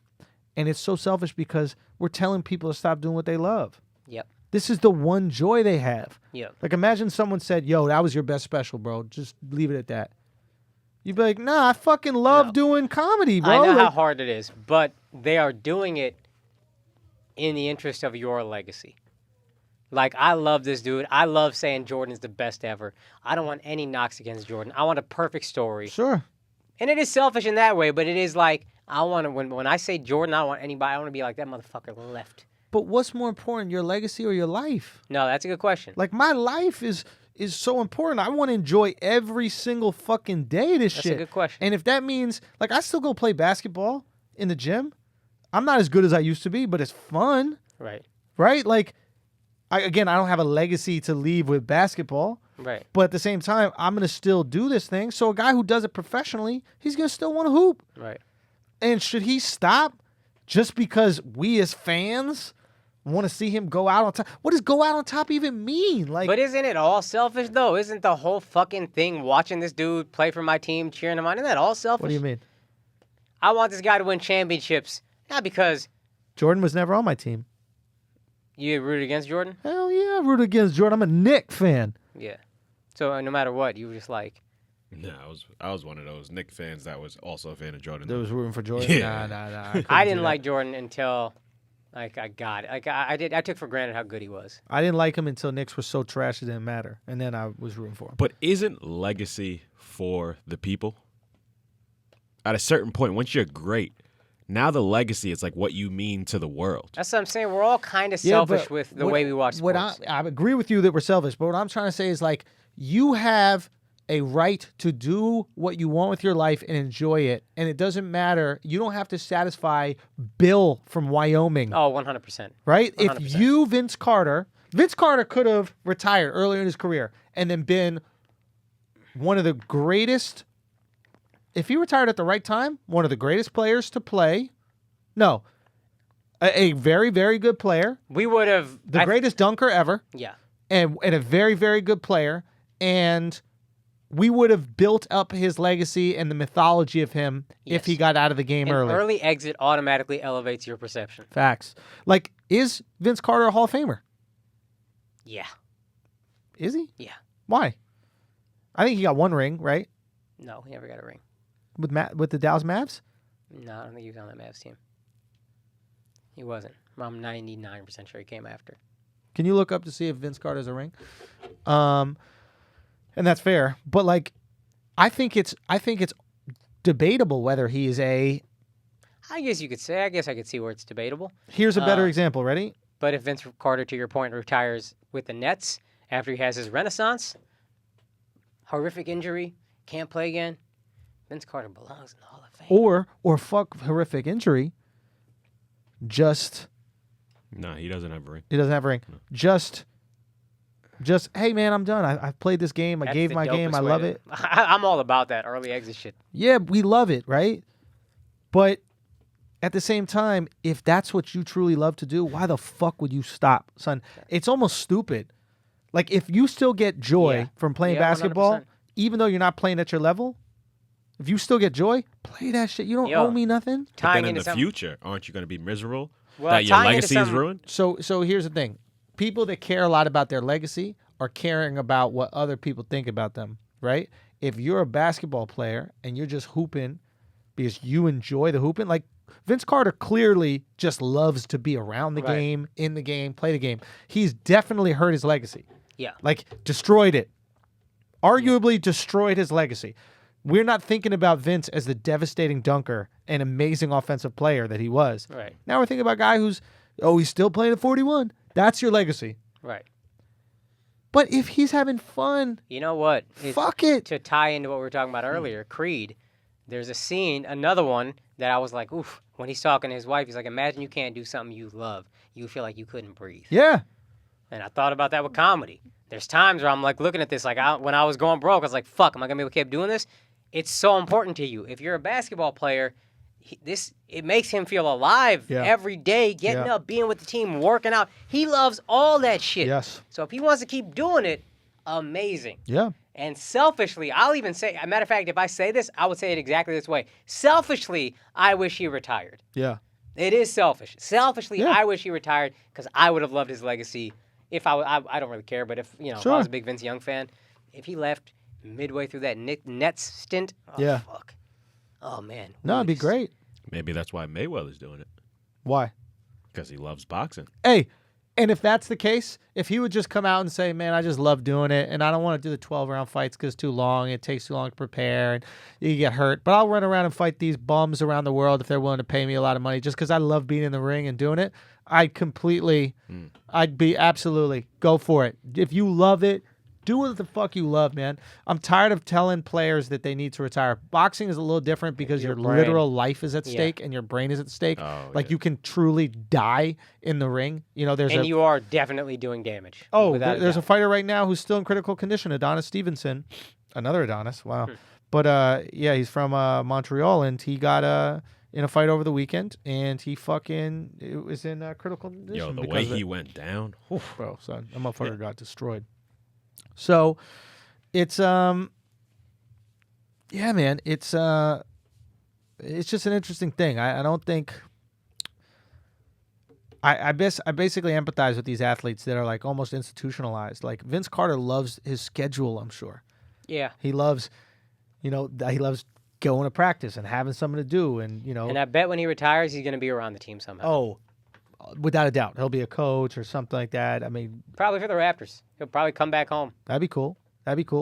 But and he's a good personality, I guess, to have, and he cares about the game. I guess what I'm trying to say is who ends up being more happy? The person who retired in their prime and is maybe remembered? Really good point. Or the person who's remembered by other people and has satisfied the people by being happy, but still wishes they could play the game and still wants to play the game, or the person who played it until he couldn't play anymore. Yeah. But his legacy's fucked. I truly think it's the person who played every single minute of it. I want to do every single minute of comedy I can do. That's a great point about your legacy is if you're concerned about what other people think. Yeah, because that's what it comes down to.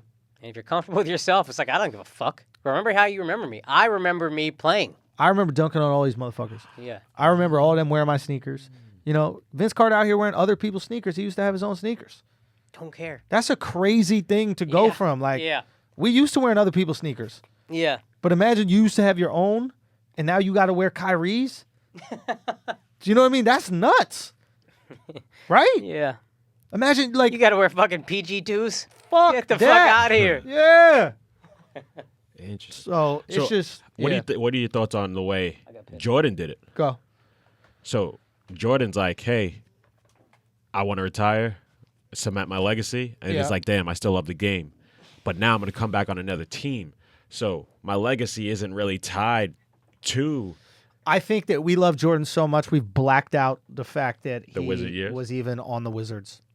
I truly feel that way. I don't even know about... There's one play I remember from the Wizards, and it's this sad reverse layup that he made. He tried to jump and then go under, but he didn't have any lift anymore, that he barely made it, and it was just oh, fuck, that's not Jordan. But I think we just love him so much, we've just forgotten it, and thank God. But literally, God wrote his story perfectly. His career story. To win the NBA Finals on a last-second shot, arguably the most clutch player ever, and then you retire right after that, after going three-peat and three-peat.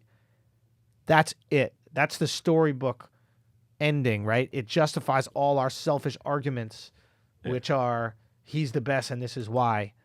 And... I really wish Mayweather comes out and says that. Because he may be doing the Jordan approach. It's hey, you know what? I'm retiring from boxing, but I still want to box. I'll do these little offset things, but this is not really the real shit I did. But Jordan didn't do that. Jordan was no, I'm coming back to make the playoffs. But he did it for the Wizards. Yeah, because he owned the team, and then he got tired of losing, so he's I'll give up my ownership. I actually want to fucking win, and I'm playing these guys in practice, because that's what he does. He'll play the guys in practice on the team, and he's busting their ass in practice, and he's do I still got it? You know what I mean? How old was Jordan when he made the comeback?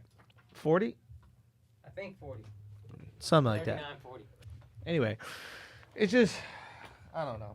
I don't want to see it. I don't want to see it happen. You want to see players fight fans? Yeah. That's another prediction I have right here. I think we're going to have another Malice in the Palace, but much smaller. But I think you're going to see a player do something to a fan. And I think it's going to be throw a ball at a fan like hard enough to hurt them. I think that's going to be the move.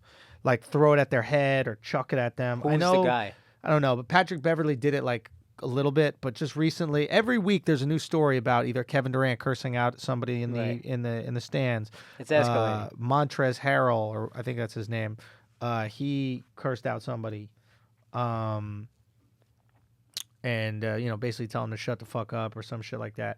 And I just see it escalating, and they're not really talking about it, and you could feel it. I could just feel the energy of it. It's going towards this thing. And Adam Silver needs to nip that shit in the bud. And frankly, he not gonna. He got to protect the players.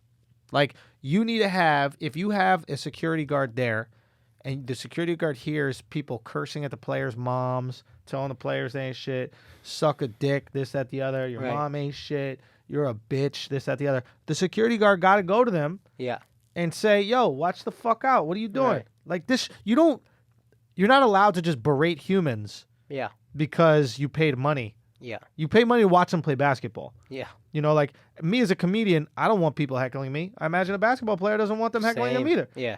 Like the price of admission does not include just verbally assaulting that person and I'm someone who talks a lot of shit during the game, but I'm never disrespectful. Like, I'm gonna disrespect your game. I'm not disrespecting your family or some shit like that. Right. And I'm someone who believes in any joke is okay. Right. But it's an unfair fight. You can't say shit back to me as the player or else you get suspended. Yeah. So it's pussy. It's real pussy. It's pussy to talk shit. Like, these little 5'4" motherfuckers talking all this shit to Kevin Durant. Yeah. Knowing full well that Kevin Durant can't do shit to him and that Kevin Durant has everything to lose. It's pussy. Right. Honestly, if you let players hit the fans, shit'll get cleared up real quick. Good shot, Kev. Great shot. Keep up the good work, Kev. Wish you were on our team, Kev. Yeah, but when's that contract up, Kev? You know what I'm saying? Let the free market decide how much shit you want to talk. 100%. Because right now... But since you can't, you can't let fans be reckless, man. I remember people were making fun of Steve Kerr. This is maybe in college, but like Steve Kerr's dad was like killed by terrorists, and they were making fun of that. His dad was killed by terrorists? Something crazy like that, yeah. Terrorists? Something crazy like that. I don't know about that shit, but whatever. Okay. Either way, there was screaming crazy shit about how his father was killed. And it's just like, are y'all fucking crazy, man? This is okay to you? Yeah. Don't talk to this dude the way you wouldn't, like, talk to anyone else. You're talking to, like, if I wouldn't talk to anybody else this way, I'm not going to talk to you like that. Yes. You know what I mean? Say the same shit. He was killed. He was killed in Beirut. Oh, my God. That's fucking horrible, dude. Killed by gunmen. So, that sounded like I didn't care. I did care. But we got a podcast to do. Yeah. So, yeah, man, I don't know, bro. I'm just like, yo, you got to protect these fucking... We make fun of players constantly. Yeah. But we're not going to fucking disrespect their mom or go at a game and be like, yo, you're a bitch, you ain't shit. Like, for what? Yeah. For what? My feeling is say what you would say if you were watching a pickup game. Yeah. I'll say anything. When I'm at an NBA game, I will say absolutely anything that I would say if I'm watching a pickup game. I'm making fun of your sneakers. I'm making fun of your game. I'm making fun of the refs. I say all that any pickup game where they can punch me in the face. Right. Without a doubt. I'm fine saying it because it's in the jest. You know, I'm just being funny, etc. But they get a couple drinks, a couple vodka sodas inside Timmy and Tom that are sitting second row. They get real mouthy. Yup. Real mouthy, real fast. Sorry, acting like white women at a comedy show. Facts. And they don't get called heroes. Yo, it's a garbage move. Yeah. I'm with it, though. Just snitch. I think Kaz had a good solution. Players got to snitch more. I mean, they don't? I thought they do. Snitch every time a guy says something. Hey, right here. Literally at the free throw line, just point. Right there. Yo, get this guy out of here. Yeah. Who cares? Just get him out. All right, yo. Let's fucking... Let's switch gears a little bit because there's some interesting conspiracies happening in the NFL. Yeah, buddy. And there's some interesting conspiracies happening in the NFL right now, and I want to give some like credence to them. Is that what it's called? Yeah. But it's just such a tough fucking sport to predict this NFL shit because you could have one game. Like, for example, there's this quarterback for the Rams, Jared Goff. So he has a shitty game this week. Yeah. And now people are attributing it to the fact that they stopped Gurley, right? Right. So now, not only did he have a shitty game, it's, is he only good when Gurley plays well? Because they do more play-action plays than anybody else in the league. Also, remember, we were telling you on the Patreon episode, I said the Bears are legit. They're legit. Very legit. So here's a question. It's like, is the way to stop the Rams to stop the run with Gurley because Jared Goff can't go without Gurley? And now the conversation is Jared Goff even a good quarterback? So we went from 3 weeks ago. People were saying Goff was the truth. He's the future. He's better than Wentz. He's the best He's quarterback better than in that draft. Mahomes. I don't know if people are saying that, but... Well, when they went at each other. Oh, that's right. He won. He definitely held his ground. Here's what it is, though. NBA playoffs. Now he can't even carry a team. Like, NBA playoffs, every game, the whole narrative shifts. If you won, oh, fuck, we got this. We got them figured out. If your team lost, they're fucked. They're never going to figure it out. They're going to lose every game. Right. Because there's not that many games. So NFL is the same thing. Okay. There's only 16 games, and there's a week between to just go make huge conclusion after huge conclusion. Because you don't know what's going to happen. Sure, the Rams got stopped this week. Right. Now, the Cowboys have won 5 straight, which is crazy and amazing and all that, whatever. But, it's like, are they ever going to lose again? Then the second they lose, it's going to be like, the Cowboys are so bad. Fire the coach. Yeah. You get to get them the fuck out of here. Right. And I do it too, but it's just there's 16 games. Yeah. Every year I watch opening day and I say don't draw any conclusions off opening day. And then every year I draw conclusions off opening day. Okay, one conclusion I feel confident drawing, maybe it's conspiracy. I don't think Cam Newton is an NFL quarterback. You don't think he's good? The guy's an MVP. He is a league MVP. I don't think he's an NFL quarterback. Okay, go ahead. He can't make the throws. He cannot make the throws. I watch him every week for the last 5 weeks. I know they've been on this losing streak, but he has chances to win the games. These last few weeks, the ball's been in his hands. Cam is really inconsistent. Inaccurate. I just don't think he is the accuracy. He's not that accurate. And I think that's a big fucking deal when it comes down to the end of the game and you need to make throws. Like, we're talking about every single throw. The last 3 weeks that I've been watching, end of the game, where you could change that game, it's either long or high. Yeah. Now, you got a gun. Maybe he's afraid of picks. So he's like, let me throw it so they go out there and You're right. He's just not that accurate. And to your point, they always say the most important attribute for a quarterback is accuracy. And Cam's not that accurate. To your point also, you texted me yesterday, Dak is trash. I don't think Dak is as bad as a lot of people do. Yeah. I think with a good coordinator, he could be good. But my friend and I, shouts to Brian, he's a big podcast fan, we were talking, he said, I think Dak's ceiling is Cam. And he's like, that's not... He knows I love Cam. I love Cam. He's like, I told the wrong guy that, but Cam he's inaccurate. He's inconsistent. I think his main issue is he's a head case, and his confidence is so fucking up and down. I think if you catch him in a time like this, where it's not going well, he's going to play horribly because his confidence is shot. Plays his confidence. Yeah. He plays his confidence. I think his game is so mental. His game is so mental. A bit of a head Really? case, man. Yeah, and I love Cam, but I want him to do well. Well, then he needs to figure that shit out because I've been watching him specifically. They're sinking. They've lost 4 in a row, I think. And you shouldn't be able to do that. I'm sorry. If he's as elite as everybody says he's elite. He's not elite. He's not. So that was the conversation. It was 2 years ago. It was like, wow, this guy is elite. This guy's absolutely amazing. Then last year it was, okay, his team's got some, injuries. Or they got rid of Greg Norman, so maybe it's really that defense held it down and blah, blah, blah, blah. Now I'm wondering if he is an NFL quarterback. He is, but to your point, I think when his confidence is gone, when he was 15-1, this motherfucker was amazing.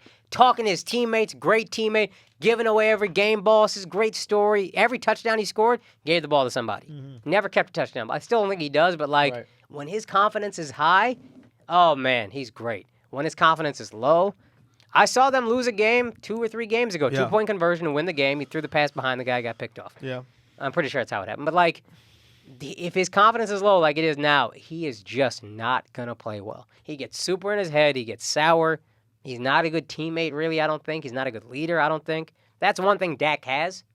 I don't think he's got the arm Cam has, but he's a great leader. Cam, though. Why is Dak a great leader? People just really seem to like playing with him. Like little things I was noticing, like before 2 big drives yesterday, he goes and gives everybody depth. Like all of his offensive linemen, before they step on the field, he just goes one by one, gives everybody in the offense depth. Then I see the huddle 1 drive later, in overtime, I think. First thing he does, everybody's standing in the huddle, he goes there, gives every single one of them 5. Let's go, let's go, let's go. Little shit like that. And apparently he just knows how to relate to people. I know Miko was saying, like, he said all this shit. I Googled the stuff he said about the anthem. I know he said we should stand. His words, though, that I saw were, look, I know there's a problem. I just think there's a better way to do it. I love football because you can block all that out. And Dak has started programs for community outreach and stuff with cops and and people coming for Miko's comments. Really? I had another person say, because she was like, I love Miko, but if I they want you to, what was it? She was like, if it's 3rd and long, they'll take you out because they don't want you to. Oh, if it's 3rd and long, they'll take you out because they don't want you to get that sack because then they'll have to give you the bonus, etc. Right. And then he was like, no, if it's someone didn't text me their comments, they were like, no, if it's 3rd and long, they know you're going to run, so they're going to put guys in that can do better run coverage. Sorry, you're going to throw, so they'll put players in that are better at throwing coverage. So they might add another linebacker instead of a lineman in case the tight end veers off and you have someone who can actually chase him more effectively. In other words, there are opposing opinions. We have to take everything Miko said as gospel. Yeah. But that shit was fun. It was entertaining. Super. Yeah. But yeah, Dak is just, by all accounts of people who know him, he's just a guy who kind of gets it. Yeah. For all his faults as a thrower, and there's a lot, he's just a good character guy on the team. Good character guy. People seem to like him. Yeah. Well, the other conspiracy was something we brought up, I think, a week ago on the podcast, right? Oh, I didn't even know we brought it up, but maybe this is the Oh, yes, we did. So we said maybe Aaron Rodgers is tanking. Yeah. On purpose, missing throws on purpose, playing not like Aaron Rodgers. Yeah, and for those who don't know, Mike McCarthy got fired. They had problems apparently going back a couple of seasons. Right, but they've worked through those problems, and then it was always like a back and forth relationship, right? And then apparently this year got real bad. This year it gets bad. Now, Aaron has a hard time having any relationship, apparently. Like, his family don't like him. His girlfriend don't like him. Nobody like him. Yeah. I mean, people in Green Bay like him, but whatever. I like him. Seems like a nice guy. Kind of dry, funny, sense of humor a little bit. But this week, he comes in and he throws for 4 touchdowns. Last week, he can't make a 12-yard out route. What's wrong with Aaron Rodgers? Is Aaron Rodgers not elite anymore? This is exactly what annoys me about football every single week, like you said. Look at it like you look at a playoff series. That's fair. That's fair. But, they're just literally looking for something to talk about on ESPN because they got to talk every single day. 24-hour sports is horrible. So it's like, okay, why don't we just say Aaron sucks this week? And then when he's good next week, we'll be like, oh, we were wrong. Aaron's good. Yeah. And then when he sucks next week. Here's what he fixed. Exactly. Now nobody wants to mention he was playing against the Tampa Bay Buccaneers. Was he playing against the Bucs? No, Falcons. I'm sorry. Nobody was going to say he was playing against the Falcons, which we saw play a couple weeks ago and are absolute dog shit. Yeah. I'm not surprised at all that Aaron Rodgers could throw 4 TDs against the Atlanta Falcons. Right. Is he back? Maybe. Did he get what he wanted? Maybe. Did he have to push the organization to make a move? Maybe. Yeah. Do we knock him for that? No. I really don't. Because here's the thing, if the organization isn't willing to pull the trigger, you got to do it for him. I wouldn't be surprised if him and the organization sat down there together. And they said, look, we can't get this guy out of here. He's a part of the community. People love him, da-da-da-da. And as long as you guys are kind of winning, we're not going to get him out of here. And he goes, oh, I'll handle that winning shit in a heartbeat. Don't worry. I'm going to overthrow everybody. I'm not going to discount it. I think Green Bay is big on, like, we want long-term coaches. We don't want to just fire in and out, blah, blah, blah. Right. But maybe. But it does seem like Aaron Rodgers suddenly got good. I don't know what that is. We'll see how long it lasts. Now, if he plays again well next week and the week after, maybe we were onto something. Because it's odd to have a bad 4-game stretch and then suddenly get back to being incredible, to being Aaron Rodgers. Eli Manning. What about him? Hell of a fucking game. Yeah, Saquon Barkley. This guy. This is the next conspiracy theory. Saquon Barkley, hell of a fucking game. right. Giants offense, humming. I Right. mean, I think Eli Manning was 18 for 22 I or know something where like you're that. Did Eli have 3 touchdowns or 4 touchdowns or something like that? Put up 40 points. Saquon went for 174 yards, I believe, just rushing, plus more in the air. Mm-hmm. Giants defense locked down. Yeah. I'm talking about hell of a game. And there was one thing missing in this game, and that thing was One of the best players in the league. Odell Beckham Jr. Mm. Now, what is happening here? Is this the Giants potentially sending a message to Odell? Is this a team, or is this the opposing team when Odell is in going, okay, they're going to Odell every single time, so let's just scheme for him? Is this the team going, hey, Odell, we're going to actually have some fun and throw the ball when you're not in I don't know. on purpose? I don't know. They look dominant. I mean, the Redskins are bad, but they looked But the dominant. Redskins weren't even that bad going into it. Well, they're broken in their own way. Like Mark Sanchez is starting at quarter. They lost their starting quarterback. enough. They have a ton of injuries. Fair Ton enough. of injuries. Fair enough. Yeah, losing the starting quarterback was massive. Then they're back up. They're Right. down to their third string, and then he Right. got yanked for somebody who hadn't played in the league since So 2011. or Yeah. some shit. Yeah. Yeah. But they looked pretty good. I think what they'd started doing pretty easily or simply is just like, let's just feed Saquon. Oh my God, this guy's amazing. I mean, he's incredible. He's Like- fucking incredible. He might be worth drafting a running back in the first round. In the top 5, Right. which is insane. I still think you take a quarterback when you get a chance to get a quarterback. The guy on the ticket had this crazy stat. Right. He was in defense of re-signing Dak Prescott, but he Yeah. said, if you take a quarterback in the first round, there have been 28 taken going back to 2003. Yeah. Outside of the top 5, the only good ones are Aaron Rodgers and one other one I can't remember. But there are 26 others. 2 were all right, and then everybody else taken in the first round outside of the top 5 was not even playing for more than 5 years. Right. Not even in the league anymore. Really. Yeah. So that's why I think if you're the number 2, you get Sam Darnold. Right. Because to your point about Odell, I was talking to my friend about this yesterday. There's like 5 skill positions, which are wide receiver, tight end, running back, and then some teams have a fullback, however many receivers. I think there's 5 or 6 skill positions. The Giants, at 2 of those positions, have the most electric athletes in the league. 33, 40% of your athletes, they're 4 and 8, 5 and 8 now. The quarterback is the only one that you cannot ever replace. Not cannot ever, but you know what I mean? Like, But it just goes to show he's not an awful quarterback. Like he can get he's the not job awful, done. man. He's not good, I don't think. He's old, but he's Yeah. not awful. He had some nice throws. He had some terrible throws after, but he's not awful. Yeah. So then what's the deal? Do you think they did it to punish? You think they did it to punish Odell? They're like, no, you're gonna sit this game because if you played, you're probably gonna have a great game, and then we got to hear you fucking yapping. I don't know if they did to punish him, but I do think they took note of the fact that if you're not constantly worried about feeding Odell, you're all right. Or if he's just not there, you're all right. Well, that's the other thing, right? It's like we can be bad without you. Yeah. Yeah. Do you know what I mean? Like if you're Odell on some level, you gotta be thinking, oh shit. Even when I play well, we're bad. Yeah. So how much can I really do? Maybe I should shut the fuck up. I don't think he's going to figure it out. No, I don't think he will. Right. But if you have your best game, Odell, 3 TDs, 170 yards, and you guys still lose, Yeah. you can't do enough to help the team win as a wide receiver. As one person, you cannot do enough. Right. So shut the fuck up. We actually listen to wide receivers far too much, if you ask me, because they can't truly dominate a game. I mean, look at Julio Jones in Atlanta. Yeah, barely get into the you fucking can end have a zone. great game. You can win a game or 2 here or there. You can make a difference. The Cowboys have been way better since they got Amari Cooper because they Right. say it opens up a bunch of other stuff. But like, best case scenario, you're a guy that draws enough attention that other people, but you're Do well. not. You're not Aaron Rodgers. Where best case scenario, you win the fucking game. So that's the thing. With Aaron, with Tom, with Drew, Even with Saquon, I think, because you're giving him the ball 24, 25 Okay. times, 5 passes. He's touching the ball 30 a lot. times. With these guys, they can have an attitude about the game because Yeah. they can truly have a major effect on the game. Right. With Mark Sanchez, Odell Beckham Jr. is not getting the ball at all. Yeah. A trash quarterback, you're not getting the ball. Right.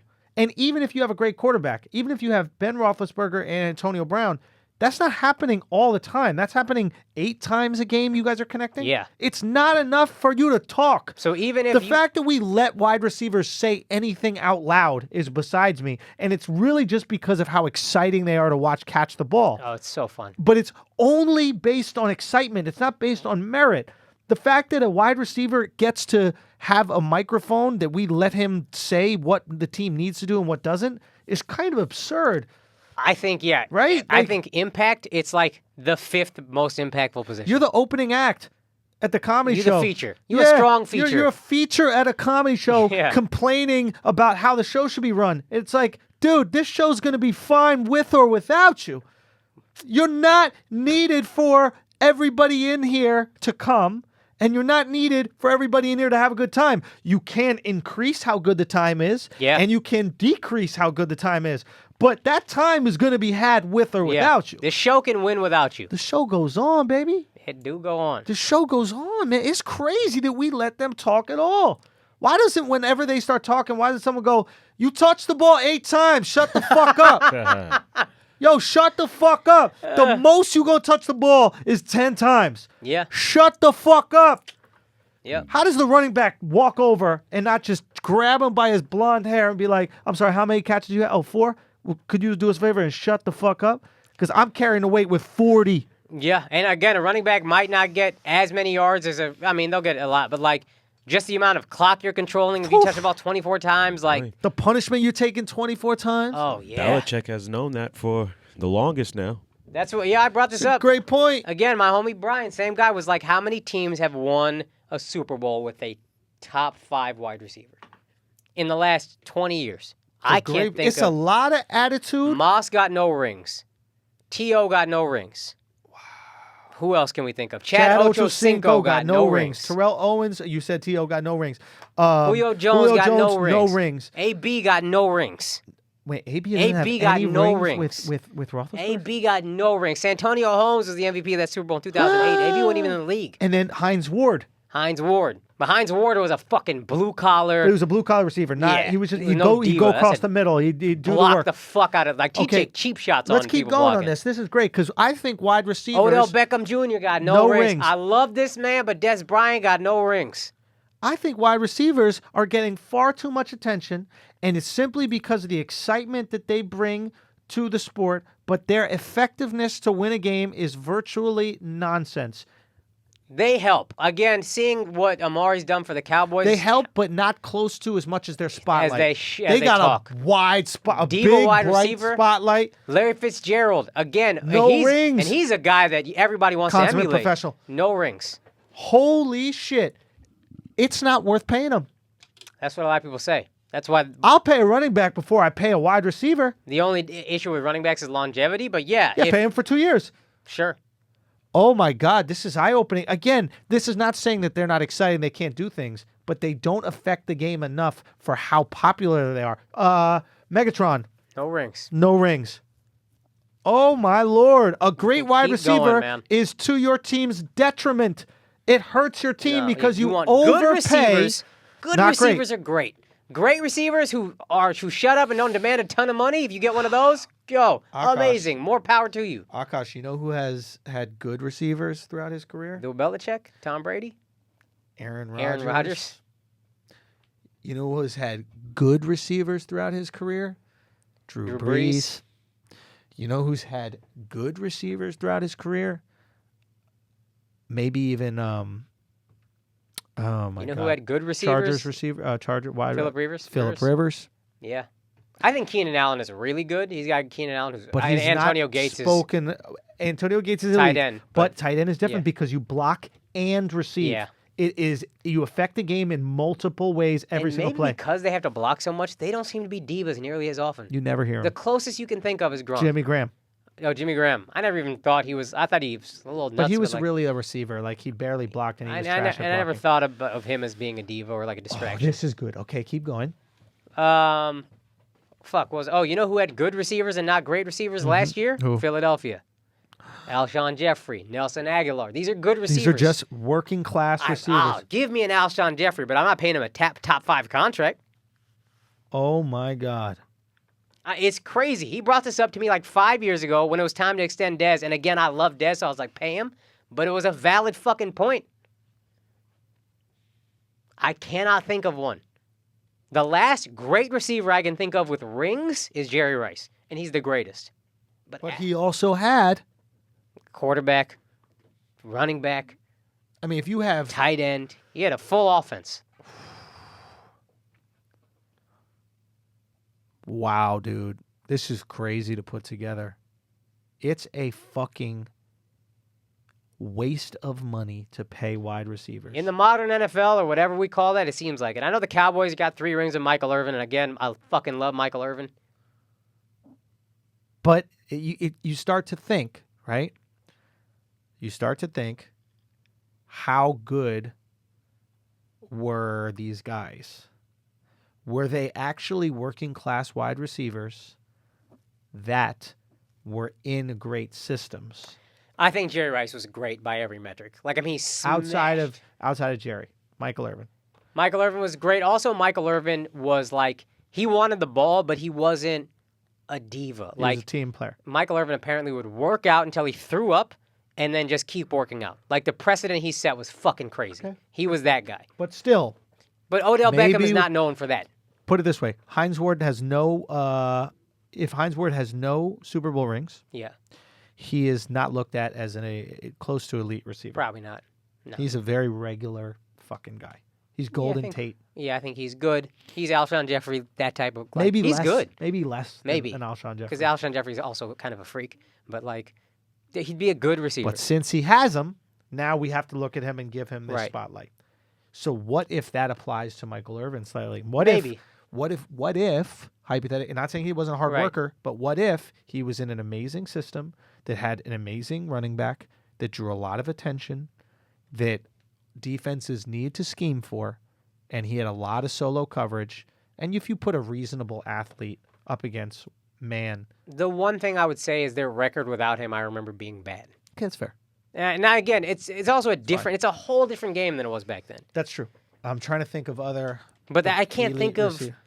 who were the Patriots Torrey dynasty. Holt. Torrey Holt has a Super Bowl. Isaac Bruce, they were elite. Yeah, they had they Super were Bowls. elite. Kurt Warner. They had Maybe that's the last one. Because after that, I'm struggling to think. The Patriots. And frankly, maybe This that is was crazy. before. I'm looking at a list of like wide receivers who without rings. Chris Carter. Wow. You got T.O. Shit. Randy Moss, Larry dog. Fitzgerald. You Larry said him, right? Fitzgerald. Yep, Fitzgerald. Yeah. Sterling Sharp. Sterling Sharp. He had a career-ending injury, but yeah, same. Yeah. Calvin Johnson. Tim Brown. James Lofton. Wow, Tim Brown Oh. for the Yeah. Raiders. Yeah. I mean, it's kind of wild to think about. Wow, that is a huge detriment to your team, overpaying your fucking wide Yeah. receivers. Because if you have a good quarterback, you can turn mediocrity into something special. Yeah. And if you got a great quarterback, just give me receivers who run their fucking routes. That's really. it. Just I'll run the figure it out. fucking route. I'll get him the ball. It's literally what we see with Aaron Rodgers every single year. Every Yeah. single year, all of a sudden, there's this somewhat, I don't want to say elite, but all of a sudden, there's a great wide receiver on Green Bay. It starts game 1, they have no wide Right. receivers. Yeah. By game 4, they're like, God, Maybe you're right. Maybe Adams is a hell of a wide receiver. Maybe it's the rising tide thing where like an elite wide receiver can lift a mediocre quarterback. But the thing I that think matters vice- the most, I think it's the opposite. I think it can happen. I think Odell can make Eli look better. I think Amari's making Dak look better. I think a great receiver at Carolina would make Cam look better. They got a guy DJ Moore. Right. He's really good. I think as he gets better, Cam will get better. But that's if you have a mediocre to above average to maybe even good quarterback. But what you ideally have is a great quarterback. And a great quarterback don't need great wide Tom receivers. Brady. So don't pay both of them. Tom Brady. Pay the great quarterback, and then let's put the money in the defense. Let's put the money. Tom Brady also is apparently the 16th highest paid quarterback in the league, which is so fucking dope on his part. Yeah.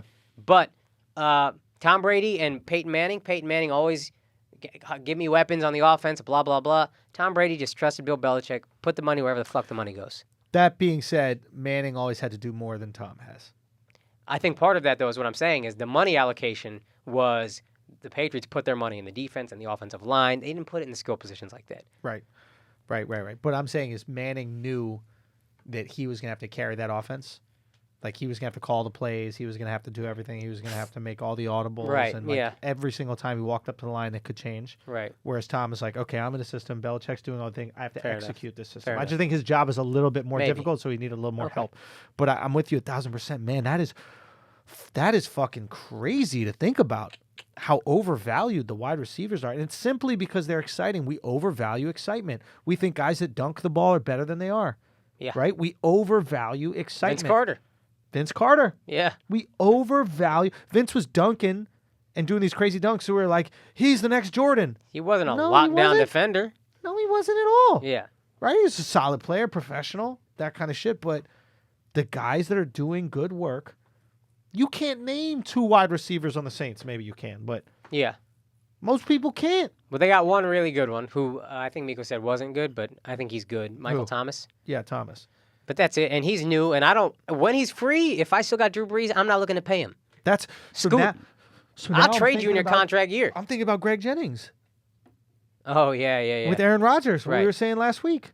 And it's like, if Aaron's like, yo, if Aaron hears that Greg Jennings wants a massive payday, and Aaron understands how the system works, and he's like, listen, we're not paying wide receivers because you guys are a dime a dozen. I'll eat at your house. You're Yeah. still a dime a dozen. yeah. I eat a lot of dime a dozen people's houses. Go to San Francisco. I'll go eat at your house in San Francisco. Boom. Yeah, we'll have a nice dinner. You And I'll come over bust when your you're in Green ass Bay, yeah. with the next guy who filled your spot that we don't know who the fuck he is.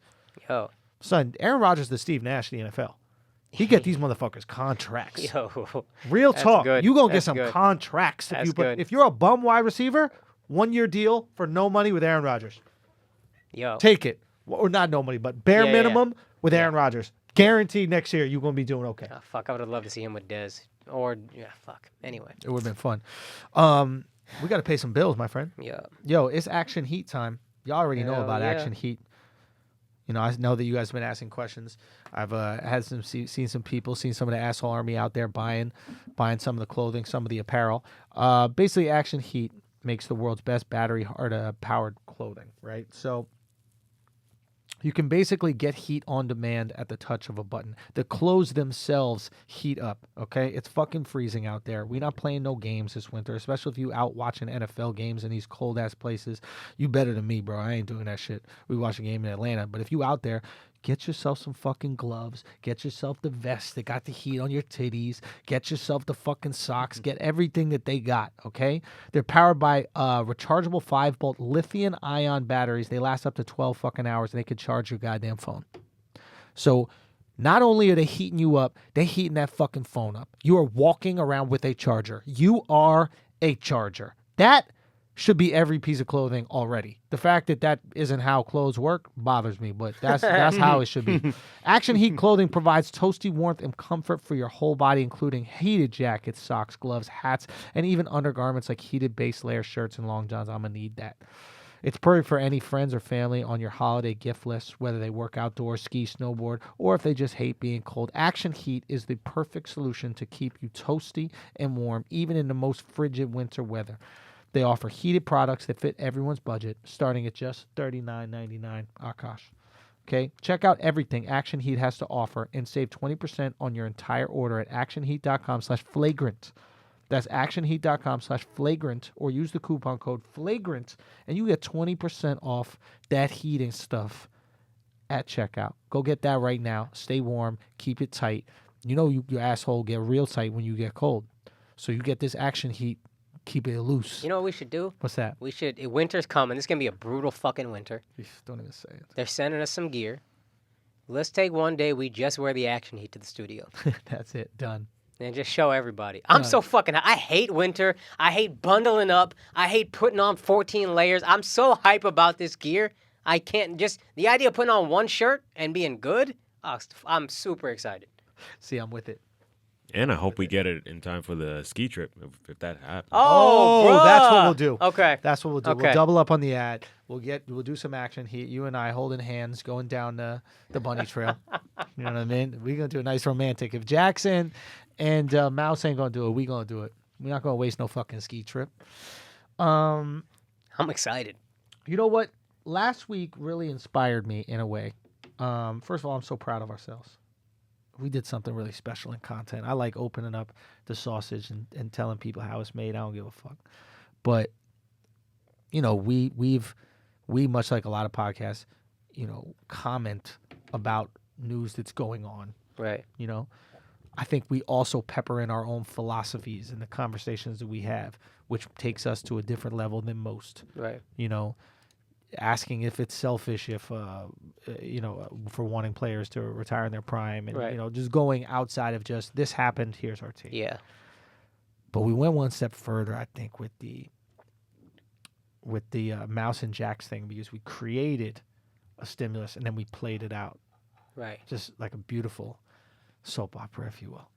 Yeah, we really did. And it was just so gorgeous. So I'm glad. I had so many people telling me that they'd never listened to our podcast before, but they just had to see what happened. They Right. love the drama, all these types of things. So it was just so interesting. But what was most interesting was the closure, right? It's like sometimes when you have negative energy in an environment, right, it affects all those around. Mhm. And closure, and that's the reason why forgiveness is so important. Closure not only helps those people who are beefing, but it really just helps everybody that is catching those negative waves of the beef, right? 'Cause Right, beef right. resonates like Wi-Fi signal, Yeah. And like there's more beef, unfortunately, at LSN, at Loudspeakers Network. There's some more beef. I don't like hearing that. There is some. We got to resolve this. Akaash, I want to resolve it more than anything. And Alex is come to my attention. Uh-oh. Oh no, what's going on? It has come to my attention that Alex, unfortunately, is still beefing with Mandy from Horrible Decisions. Still? I can't believe it. I can't believe it. By the way, I don't know if you're blocked from Mandy's Instagram, but Mandy looking good, bro. So Mandy she- out here doing her little photo shoots. She I've always seen look it. good. Listen, she always look good, but she looking gooder. Okay? But she out here doing these little photo shoots, man. I've been watching. I've been seeing it. I've been looking on Instagram Live. You know what I mean? Seeing what's going on. Getting all slim but still thick in the right places. You know what I'm saying? Do your thing, Mandy. All I'm saying is I can't have this beef between you and her going on. What's the deal with this, Al? Come on, bro. Talk Come to on, us, bro. Al. Come on, bro. I'd love to have a conversation with her. Ooh, what does that haven't mean? you? Why haven't you? I've tried. That makes it seem Hold like on. she don't want to talk to you. You've tried to talk to Mandy, and then what happened? There's no conversation. You've reached out to her. Yes. I thought the situation was Did resolved. you send that picture of you hanging from the pull-up bar with your cock all hard? That's what I should have said. Bro. This guy's dick looked like the end of a cane. Yo, what's it? Just curled and round, just poking out of his fucking shorts. You know exactly what she was doing. Shout out to Yeah. the Like lady Christmas assholes, candy. though. Yo, our lady assholes are such creeps. Ain't no I lady, love it. lady asshole. It was mad dudes. shit was messing dudes, up. No, it bruh. was so many women. Like, Nah, we ain't have no- a lot of women listeners. We yo. do have a lot of women. Listen, they ain't looking at your curvy ass dick. Yo. Your dick comes back to fuck you. Maybe the Bluetooth just straightens it out, and that's why it gets bigger. Bro, his dick is mad weird looking, bro. Yo. That shit be going like that. Yo, Like a fast horseshoe? forward, Bro, it's a horseshoe. You got horseshoe dick, bro. Fast forward, bro. You got a Colts logo on your fucking. Yo, dude, your dick look like Andrew Luck's helmet. How else you gonna hit the G spot, yo? Real talk, bro. We gotta figure out what's Your wrong with 7 your and dick. 6 dick. Yeah, dog. Why your dick got a winning record finally? It's a little over 500% dick and shit. No, but for real, why your shit go like that? Why your shit, Yo, you looking at that picture dumb hard, bro. son? You think your dick is upset about you beefing with Mandy? Yo, I don't know what your dick upset about. Protest state? Son, that shit look like an old door handle. Like that shit look like you could open your nana's house. Like you want to, like if you grab your dick and pulled, your mom would be making beans and shit. Shit, my dick almost looked like your nose. Yo, son, real talk. I looked at that shit. I was like, you hook? No. You hook dick shot. Yo, you got a hook dick, bro. You got a hook dick for real, man. Real talk, Your dick bro. beefing with Peter Pan. Yo, son. Yo, it does look like that. Yo, why your dick want to steal kids, bro? Oh no. We're not doing that. That's a Peter Pan Pan joke. reference. I know, bro. but Come on, still, dog. too close. Too close to what? Nothing. Anyway, it's your fucking boomerang dick. Yo, Australian could throw your dick and that shit come right back.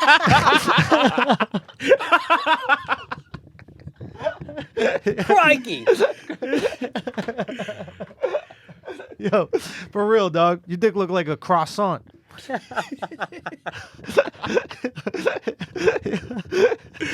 Flaky. Your dick look like a biker's mustache. Yo, dude, why your dick? Hey.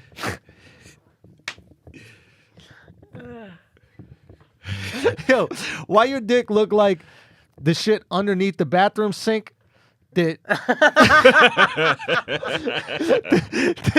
take the water back up? You know that pipe part? Yeah. Why your dick look like that? You need Drano for your dick, bro. Yo, your dick look mad clogged, bro. No wonder why it's always delayed. Come. Your dick look like Hold on. Let him try to get that out again. Let him try to get that, Fuck it. try to get that joke out one more time. Let that shit get out. We go. Sometimes we Come bump. on. Your dick look like it was branded onto you by a black fraternity. He's an Omega? His dick, Q-Dog. Is a Q-Dog? Your dick a Q-Dog, bro?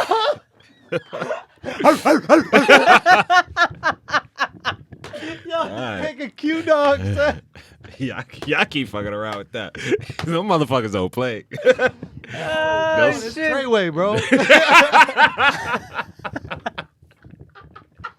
Oh, fuck. Yo, Real talk. Andrew was so annoyed when we went your to dick Atlanta. look like it got a foot cramp. you know your body cramp up, be like, ah. That's how his dick looking. Charlie horse dick. You got Charlie horse dick, bro. Oh, fuck. Bro, your dick look like midget legs. Should be like that. These supposed to be jokes, but it sounds like compliments coming. Yo, that's a good compliment. Man. Midget leg, that's a good ass compliment. Take these. I ain't gonna lie. Oh shit. Horse dick? That's an Instagram video right there. Just us saying what his dick looked like over and over and over again for 5 minutes. Oh, fuck. Oh, okay. But all right, so you're beefing with Mandy. What's the deal? Why won't she even answer the phone? What's the deal with this? So she claims. This is still from the podcast where we had to beef back in the day? Yes. Bro, what? I missed so Yeah. much that day. Yeah.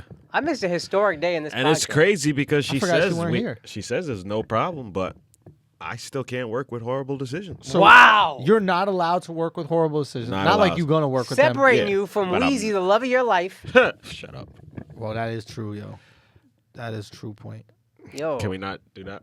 Yo, you guys, Romeo and Juliet, Stop. and stop, fucking stop, Mandy stop. is both the Capulets and the Montagues. Bro, just drawing the wedge in between you guys.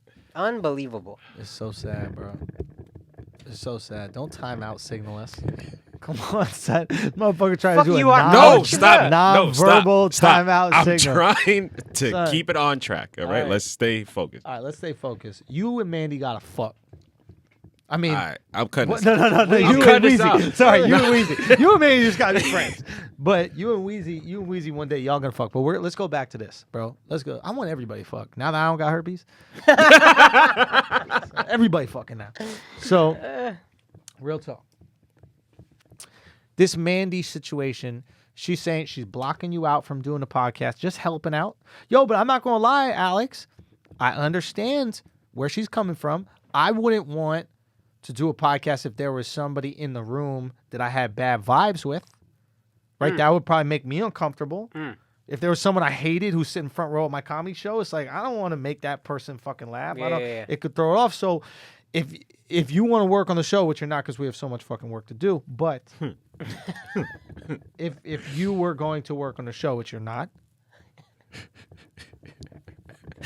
I'm this close to hiring Eden full time, and you could keep your job. So I'm this fucking close. Eden dying. Eden dying. Okay. I think you got to mend that friendship so she feels comfortable enough to have you in the environment, even though you wouldn't be working there. I'm all with it. I just don't see how there would be any bad tension when you guys said everything that I podcast. wasn't here, for the record. And can I say one thing? Yeah. I heard the episode, and an insecure part of me was like, I hope it's not as good without me. And at first it wasn't, and then the second Andrew started that lie, it got so much better than it ever has been with me there. Like, it made the podcast so good. Yes. If anybody Keyword re-listens to what that episode. Andrew said. Andrew. Shut up. Key Shut up. word. Why, that's your teammate. Why are you doing this? No. Fuck is your problem? We just gave this dude a raise, and you're out here making us look bad. Son, I don't understand. So here's the thing, because I don't care to reconcile this if it's just going to be like, yo, Andrew's the bad guy. No, I want to, because I'm all about positivity. I'm all about positivity. Yeah, I don't yeah. like any of that I hate you. bad blood shit. Right. Because everything works out. Everything always works out. So I would love to rectify things. Mend. Andrew's sweatshirt logo looked like 3 of your dicks, fam. That shit is crazy.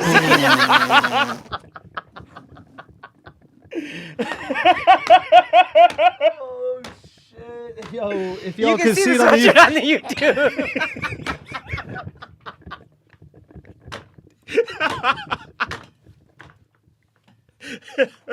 Bro, that was funny. I'm wearing a North Face for everybody listening. And you know how the North Face has those 3 little, like, half rainbows? That's what your dick looked like. The rain just went away. It did look like it's almost gay. Okay. So with this whole Mandy situation, I'm kind of bored even talking about it, frankly.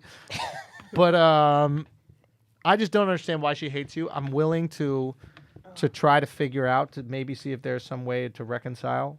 Maybe we have her on here and have you guys talk it out. How do you feel about that, Akaash? I would love that. I mean, we've been supposed to have her on. She's so fucking busy. She always can't accommodate our time. But I would love to have Mandy on here. Maybe you guys can.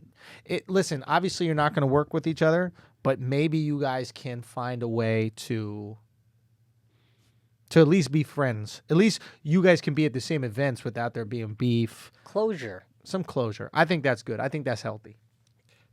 I'm with it. I'm with it for sure. All right, so everybody go put eggplant emojis on Mandy's picture and make sure you tag Alex. Yo, that's not cool. Guys, please don't do that. Nah, And I just know front. I'd be saying Nah, that. just front. Don't do that. Don't do that because I want us to actually try to reconcile. Maybe we'll get Mandy next week, see if she can do it, and let's try to reconcile this shit. Now let's go back to things that aren't boring as fuck.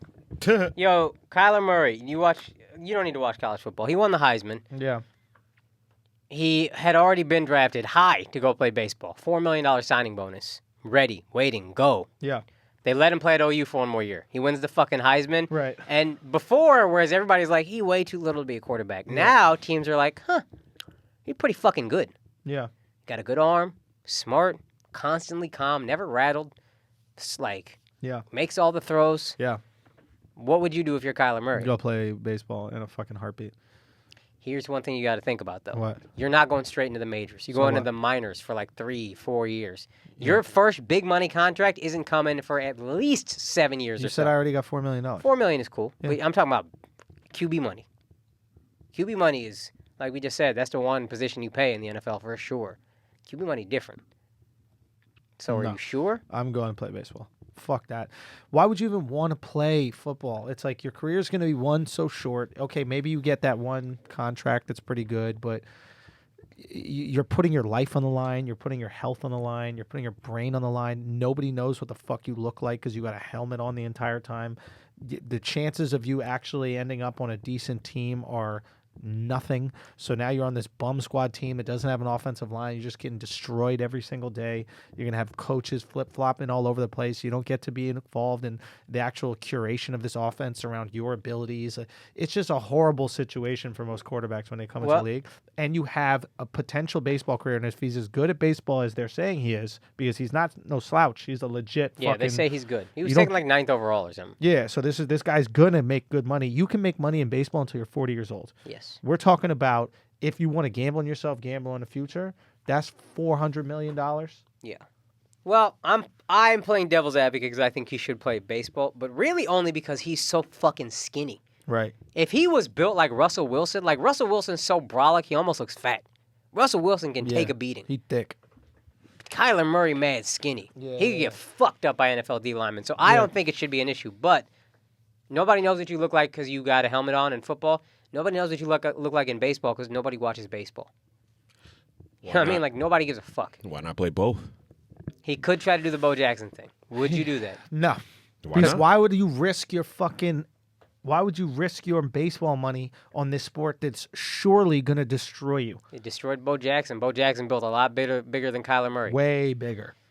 You know what I mean? And if you are mobile, which he is mobile, in the NFL, you're going to have to get tackled. It's going to happen. When you get tackled in the NFL, it's a different fucking ball game, ladies and gentlemen. Sometimes there was also a quarterback from Michigan named Drew Henson. Same thing, went to go play baseball because he wanted the quick money. Yeah. Didn't pan out for him either. He tried to come back and play football. It had been too Was late. he as The game good had passed as him by. Kyler? He was supposed to be the fucking truth. I'm pretty sure. I'm not positive. I'll double check, but I think he was supposed to be really Baseball. And baseball sucks. It's the most boring sport in the world, but good. It's safe. It's good money. it's amazing money.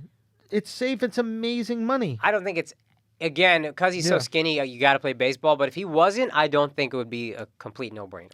Bro, the only annoying shit about baseball is you got to learn Spanish if you want to have a relationship with any of the people on your team. Besides that, you should absolutely do it without a fucking doubt. Are you kidding? And the chicks that are going to be into you from baseball, like people actually know who you are. Baseball wives are hot, bro. Really? Hells yeah. Bad. Bad. Are football wives bad? We don't even know what football wives are. Football. First of all, girls don't watch football. And even if they do, they don't know what Girls the don't watch fucking baseball. players look like. I think more girls watch baseball. I think more girls watch football. I'm telling you, man, we went to a game in the Falcons. I didn't see no girls at that fucking game. Whenever I go to baseball games, there's chicks there because it's outside. It's a leisure activity. Chicks go there to get some fucking sun, meet some dudes. Instagram opportunities. Maybe it's an Instagram Yeah, it's opportunity. The spring training in Arizona is lit, It'd probably be wild. wild. So, without a doubt, I'm going to fucking play baseball. Are you kidding me? I think you're right, but again, if he was Go back to your Dominican fucking teammates' home in the summer and just bang prostitutes for a month. Live like a god eating shrimp and lobster all day and banging prostitutes. oh boy. Are you fucking kidding me? Are you fucking kidding me? I want to go play football where I'm getting concussions every third game, or I could go to the Dominican Republic with a fucking real Dominican and bang prostitutes for a month. You could probably do that if you play football. It's a longer offseason. Yeah, but not with a real Dominican that you're teammates with and you love and your friendship and he kisses you on the cheek because that's okay in their culture. Word? Yes. Yeah. Gay. Nah, Well, your Puerto Ricans do that too? male family members with kiss on the cheek. You do? It's like not like a lip to You cheek. know who It's does more that? like cheek Woody to cheek. Allen. You fucking. No, I'm sorry. It's like the man. cheek to cheek mafia sign of respect thing. Whatever. Okay. All sure I'm thing. saying is, dude, that life, baseball, nothing's really better than that when you think about it. I mean, yeah, you got to play way more, but you're barely playing. Like, you can play a game of baseball and then go out to dinner that night. Yeah. You can play a game. You can do an activity earlier in the day and then go play baseball. There's no issue whatsoever. When you play a real sport like football or basketball, that's your day. Yeah. It's done. Even tennis, that's your day. Yeah. Baseball, you could go play 18 holes of golf, go play some baseball. Do you know what I'm saying? Baseball, you could go Baseball players surfing in the morning, then go play some baseball. Baseball players work as hard on their bodies as a comedian. Like, you go do some shit. Oh yeah, you don't have to work. You don't work on your have body to. at all. You could literally just hang out, do a little working out because you don't want to be in horrible shape. Dude, Like, you probably work out as hard as a baseball player. yeah, way harder. Bro, you can have brunch. Like, here's the thing about baseball. You can have a social life. Whatever your friends are doing, you can do. Hey, we're going to go play some beer pong. All right, the game's not till later. 162 games, though. You got to play 162 boring-ass baseball games. That's the problem. The problem is how boring the sport is. It drive you crazy, man. Technically, it might drive you crazy. But they have all these fun antics in the bullpen that they do. They like put gum on your hat, but you don't know. Do you know what I mean? And they like have like cigarettes that are attached to the gum, so it starts getting hot. But you're like, why is it hot? Hijinks. It's so much hijinks. It's mad hijinks. It's so much hijinks and fun. It's mad hijinks. What's the hijinks in the NFL? Hey, do you know your name? No? All right, you get out of this blue tent thing we just How erected. boring is baseball that you just get to have hijinks during the game? It's the fucking best office. And then you go to Dominican Republic for 1 month And what do you do? and fuck prostitutes. Fuck who? Prostitutes. One more time? Prostitutes? Okay. What do you do in the With your Dominican? friend. What do you do in the Dominican? With your friend. What else are you that's doing? on your team. What else are That you doing? knows where all the best prostitutes are. What are you eating? Probably some sort of assortment of rice and beans. I would assume. With some chickens. I thought it was going to be shrimp and lobsters. Oh, I forgot about that. You could definitely have some selection of shrimp and lobsters because you're right there on the water, and there's probably tilapia. I can't even express to you how amazing being a baseball player is if you have a Dominican friend on your team, right? Have you been to the DR? No. Yo, you haven't been? No. Oh, shit. Yo, let's go. Flagrant field trip. Oh, man. It's nice. Yeah, I know why They it's let nice. you in, you fucking Puerto Rican? Yeah. Of course it's fucking It's nice. nice. You get to fuck hookers for a month. Every time you go, you get fuck prostitutes for a whole month, and you guys are out here lollygagging like you want to be in the NFL when you could be in the Dominican Republic fucking hookers for a month and living like a goddamn rock star dream. No, because they no all one want to be goes for baseball that. players too, and one- you're a baseball player. You're a real baseball player. So then they come up to you. Hey, Poppy, I want to do baseball players. They speak Spanish a little different. You sound like the deaf girls. Yes, Like, that's what they they're sound all like. deaf too. They are. And it's it's so fucking fun. For a whole month you're there. For a whole goddamn you're there for a fucking month eating lobsters and shrimps and fucking hookers for a month. Okay? For how long? Sometimes it's almost 2 months. If you want to stretch it out, you can do that. If you want to fucking stretch it out and do that, but you get the gout. From what? How you get eating gout? fucking lobsters and shrimpers and the highest quality hookers you ever had? You can eat them too for a fucking whole month. You can do that. Yeah, that's right. And fucking tilapia. You're gonna have so much fucking tilapia. Any other seafoods? Branzino. You're gonna have branzino and tilapia. And these fucking hookers, and you're gonna fuck them for 1 month, and your best friend is from there. He's from there, and he's from Dominican your best Republic. friend. That's your best friend on that team, okay? That's your best friend's name is Javier, or one of those J ones. It's gonna be Javier, Jose, or Javelino. Okay? Javier, Jose, or Javelino, and then his last name is gonna have a lot of fucking X's and Y's in it, because those Dominicans spell shit weird. Okay? His name is gonna be Gordion You're like, how the fuck is your name Gordion X? But that's your fucking name because that's the Dominican way to do it. Okay? And you're going to go with Gordion X, and he's going to be like, Bobby, come on, what you want? You want to get some food? You want to get some food? What kind of food you want? Some lobster? You want some lobster? You want some lobster? Or do you want some cream? Do you want some lobster or you want some cream? And he can say, I want lobster and cream. And what else? And prostituta. You want to say prostituta? And you're going to be like, I did want prostituta. Thank you so much, Gordion and X. Listen, Gordion and X. Gordion and X. Listen, and then he's going to take you to this fucking beach resort. And you think it's, honestly, Akaash, you're going to walk in there. And it's going to be, oh, the names there are so fucking. Have you never been to the Dominican Republic? I've never been. Bro, the names. Tell me about it. The most creative names you ever heard for places. Oh. Like this place, it would be like Gordion and X, Lobster and Scream Ben Hooker. Right? You're like, how did they come up with this? and then you walk inside and it's everything you could possibly want. What could I want? Hey, puppy, hey, you want your dick so? Sure. So here's the thing with Dominicans. If they don't know how a letter works, they just Just don't remove say it it. from Yeah. the word. Just don't say it. Okay? Akaash. Akaash. Yeah. Okay, papi. Let me tell you something, papi. Papi, here in Dominican Republic, here in Dominican Republic, Uh-huh. Republic, Uh-huh. you can get your diesel. You can get your diesel from the front to the back. Wow. From the back to the front. Really, puppy? From the back to the front. Wow. Not the front. The front. Oh, shit. Yeah, you can get that from the front to the back to the front. Same price. Same price. Same price. back to front to back. Okay? This is what they'll do. This is very comfortable physically. They say, take your dick out. Take your dick out. Let me see your dick. Dominican's very comfortable with penises. Right. Okay. Let me see your dick. As a friend. Come on. As a friend. Come on. As a friend? It's Gordy on eggs. Come on. It's Gordy. Gordy. Let me see it. Let me see your dick. And then you're going to take it out and you go, okay. Okay, that's a dick. Do you want to put it into something? Some hookers? Sure. You don't seem convinced. I don't know. I just, I don't really know what's going on. We're at a place. Just, You don't know what's going on? I don't see the You shrimp do and the fuck lobster. hookers. There's shrimp and You're lobster telling me everywhere. about hookers. There's shrimp and lobster everywhere. It's everywhere? Everywhere, shrimp and lobster. Oh, okay. Yeah. So which would you like first? How about I eat some shrimp, some lobster, and then maybe... How about you put on your bib? Okay. How about you put on your bib? Okay. Do you know how breaking lobster?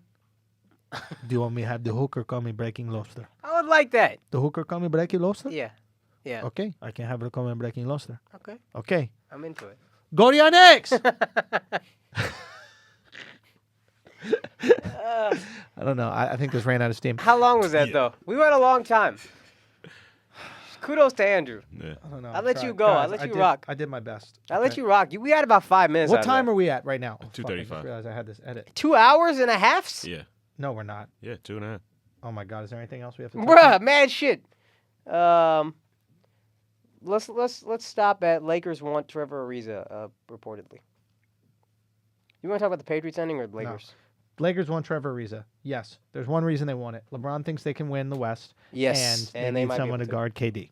Yes. That's the only reason that they want him. Yes. And they know that he looks at his team right now and he goes, there ain't nobody fucking here that can guard KD. Lance Stevenson breathing hot air into his face ain't going to stop KD. Nothing's going to stop KD except possibly a Trevor Ariza. So who do I give up for Trevor Ariza? I don't know, but there's a lot of pieces that they can give up. And I would not be sad to see literally any of them go. I think getting Trevor Ariza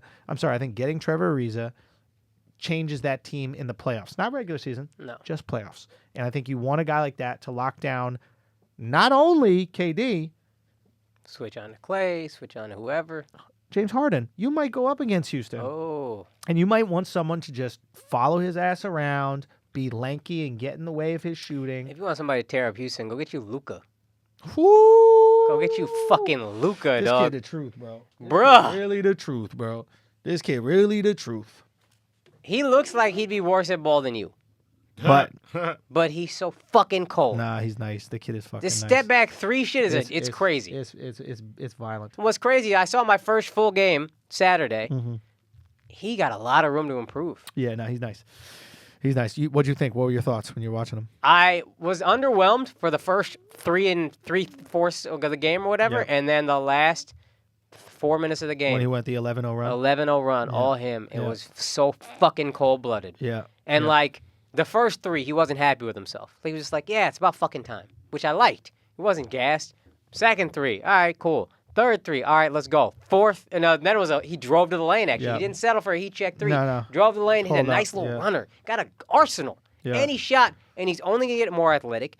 I think his step back 3 at times is not a good decision. He's going to learn when it's a good decision, when it's not. Yeah. He's a great fucking passer. As he gets more explosive, he's only going to get better. He's got That's crazy the franchise. offensive. Trade Dennis Smith Jr. as soon as you can. I would. Because, yeah, just trade him as soon as you fucking can. That's And what maybe I you would can find a role for everyone, but Luka's the fucking guy. That's the truth. And to get, even if, I know how lucky I was to win a championship because I was older when they won it. So even if they don't, to go from Dirk to Luka is just like, to get 2 players in a row like that is amazing. Yeah. No, Mavs are super fucking lucky. No, they are. They are very fucking lucky, man. It's no, they're in a good situation, man. It is just good things happening, good things popping. I love this kid, Luka. NBA is in a very exciting state because it's in a state of disarray. We love a state of disarray. Right. Nothing is better than a state of disarray. Right. Right. There's mystery. Who's going to win? What's Yeah. going on? It's why the NFL is so exciting this year. It's Yeah. like, oh, the Patriots aren't that good. Did you see, real quick, did you see Yeah. Patrick Mahomes' passes? Yeah, he's insane. No look strike. He's stupid. Fucking Magic Johnson. He's stupid. The guy's stupid. Okay. The guy's gonna fucking just. I mean, that's the truth right Yeah. there. He's the future, and he's got a great coach to get him there. I think. Yeah, I Andy hope they Reid can is- fucking manage the clock in the playoffs. And look how easily they. You recovered from Kareem Hunt? from Kareem Hunt. Like it just goes to show you, man. You know, like.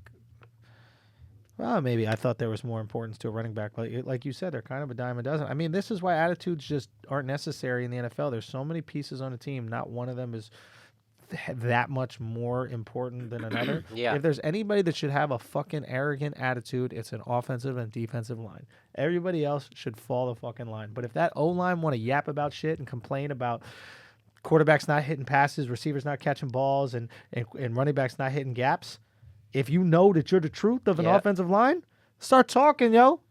So there's a thing, this GM said, the order in which you pay people. You pay the guy who can throw the ball, the guy who can tackle the guy who can throw the ball, sack the guy who can protect the guy who can throw the ball, then the guy who can catch the guy who throws the ball. But that's like who you pay, just because running backs have short shelf life. I'd say a running back is fourth most important. I agree. And after that is wide receiver. I agree. And then cornerback. So, I agree. diva wide receivers. And we just proved it today when we looked at all the most elite wide receivers in the league, and none of them, over the last fucking 10 years, and none of them have any goddamn who rings. won a Super Bowl, I think 2 years ago, was it? Maybe 3? Denver. You know what Denver had? Peyton Manning, well past his prime. Good receivers. Sanders was legit, and so is Demaryius Thomas is good. Yeah. But you know what they really had? Von Miller and DeMarcus Ware. And that's why they won. Yeah. And nobody would deny that. Yeah. Anyway, guys, thank you so much for listening to the podcast. Big news. Hopefully next week we get to talk more about it. We love y'all. Oh, yes, I just want to give a real quick shout out to my peoples. I got to give a shout out to Demarius. What am I talking about? To Dejan and Yomides. Dejan and Yomides. Yomides sound Dominican. I'm not gonna lie. Yo, son, that's what I'm wearing. Alex really trying to play me right now, man. That's what I'm wearing, son. I do look like a Star Trek. That shit is crazy. Let me get this fucking little shout out. But yo, man, I appreciate the fuck out of y'all. Happy birthday to Dejan, by the way. We were trying to organize a little happy birthday. These guys have come to my shows before when I was in Austin. They are actual Army members. These are members of the actual Army. That's how I should have prefaced. Thank you so much. And you know the asshole Army fully supports the Army. So I just want to give a shout out to y'all. They sent me some hats, some Army hats, cool Army bottle opener. I don't know why they're supporting drinking. But hey, do whatever y'all will need to do. All the way from Fort Hood, Texas. So thank y'all so much, man. And everybody in the military, you know we got your back. The asshole Army supports the fuck out of you, man. We'd love to support the troops in whatever way we possibly can. If there's ways that we can do that more, let us know, please. If it's a show or something like that, I know Akaash and I would be more than happy to do it. But yeah, I just want to say thank you for you guys for listening for forever since what we've been doing, and thank you to everybody just listen. You know, we're going to keep this, content train moving. And, man, we got some cool shit coming up I can't wait to tell y'all about. Thank y'all so much. All right? See y'all Friday. Yes, sir.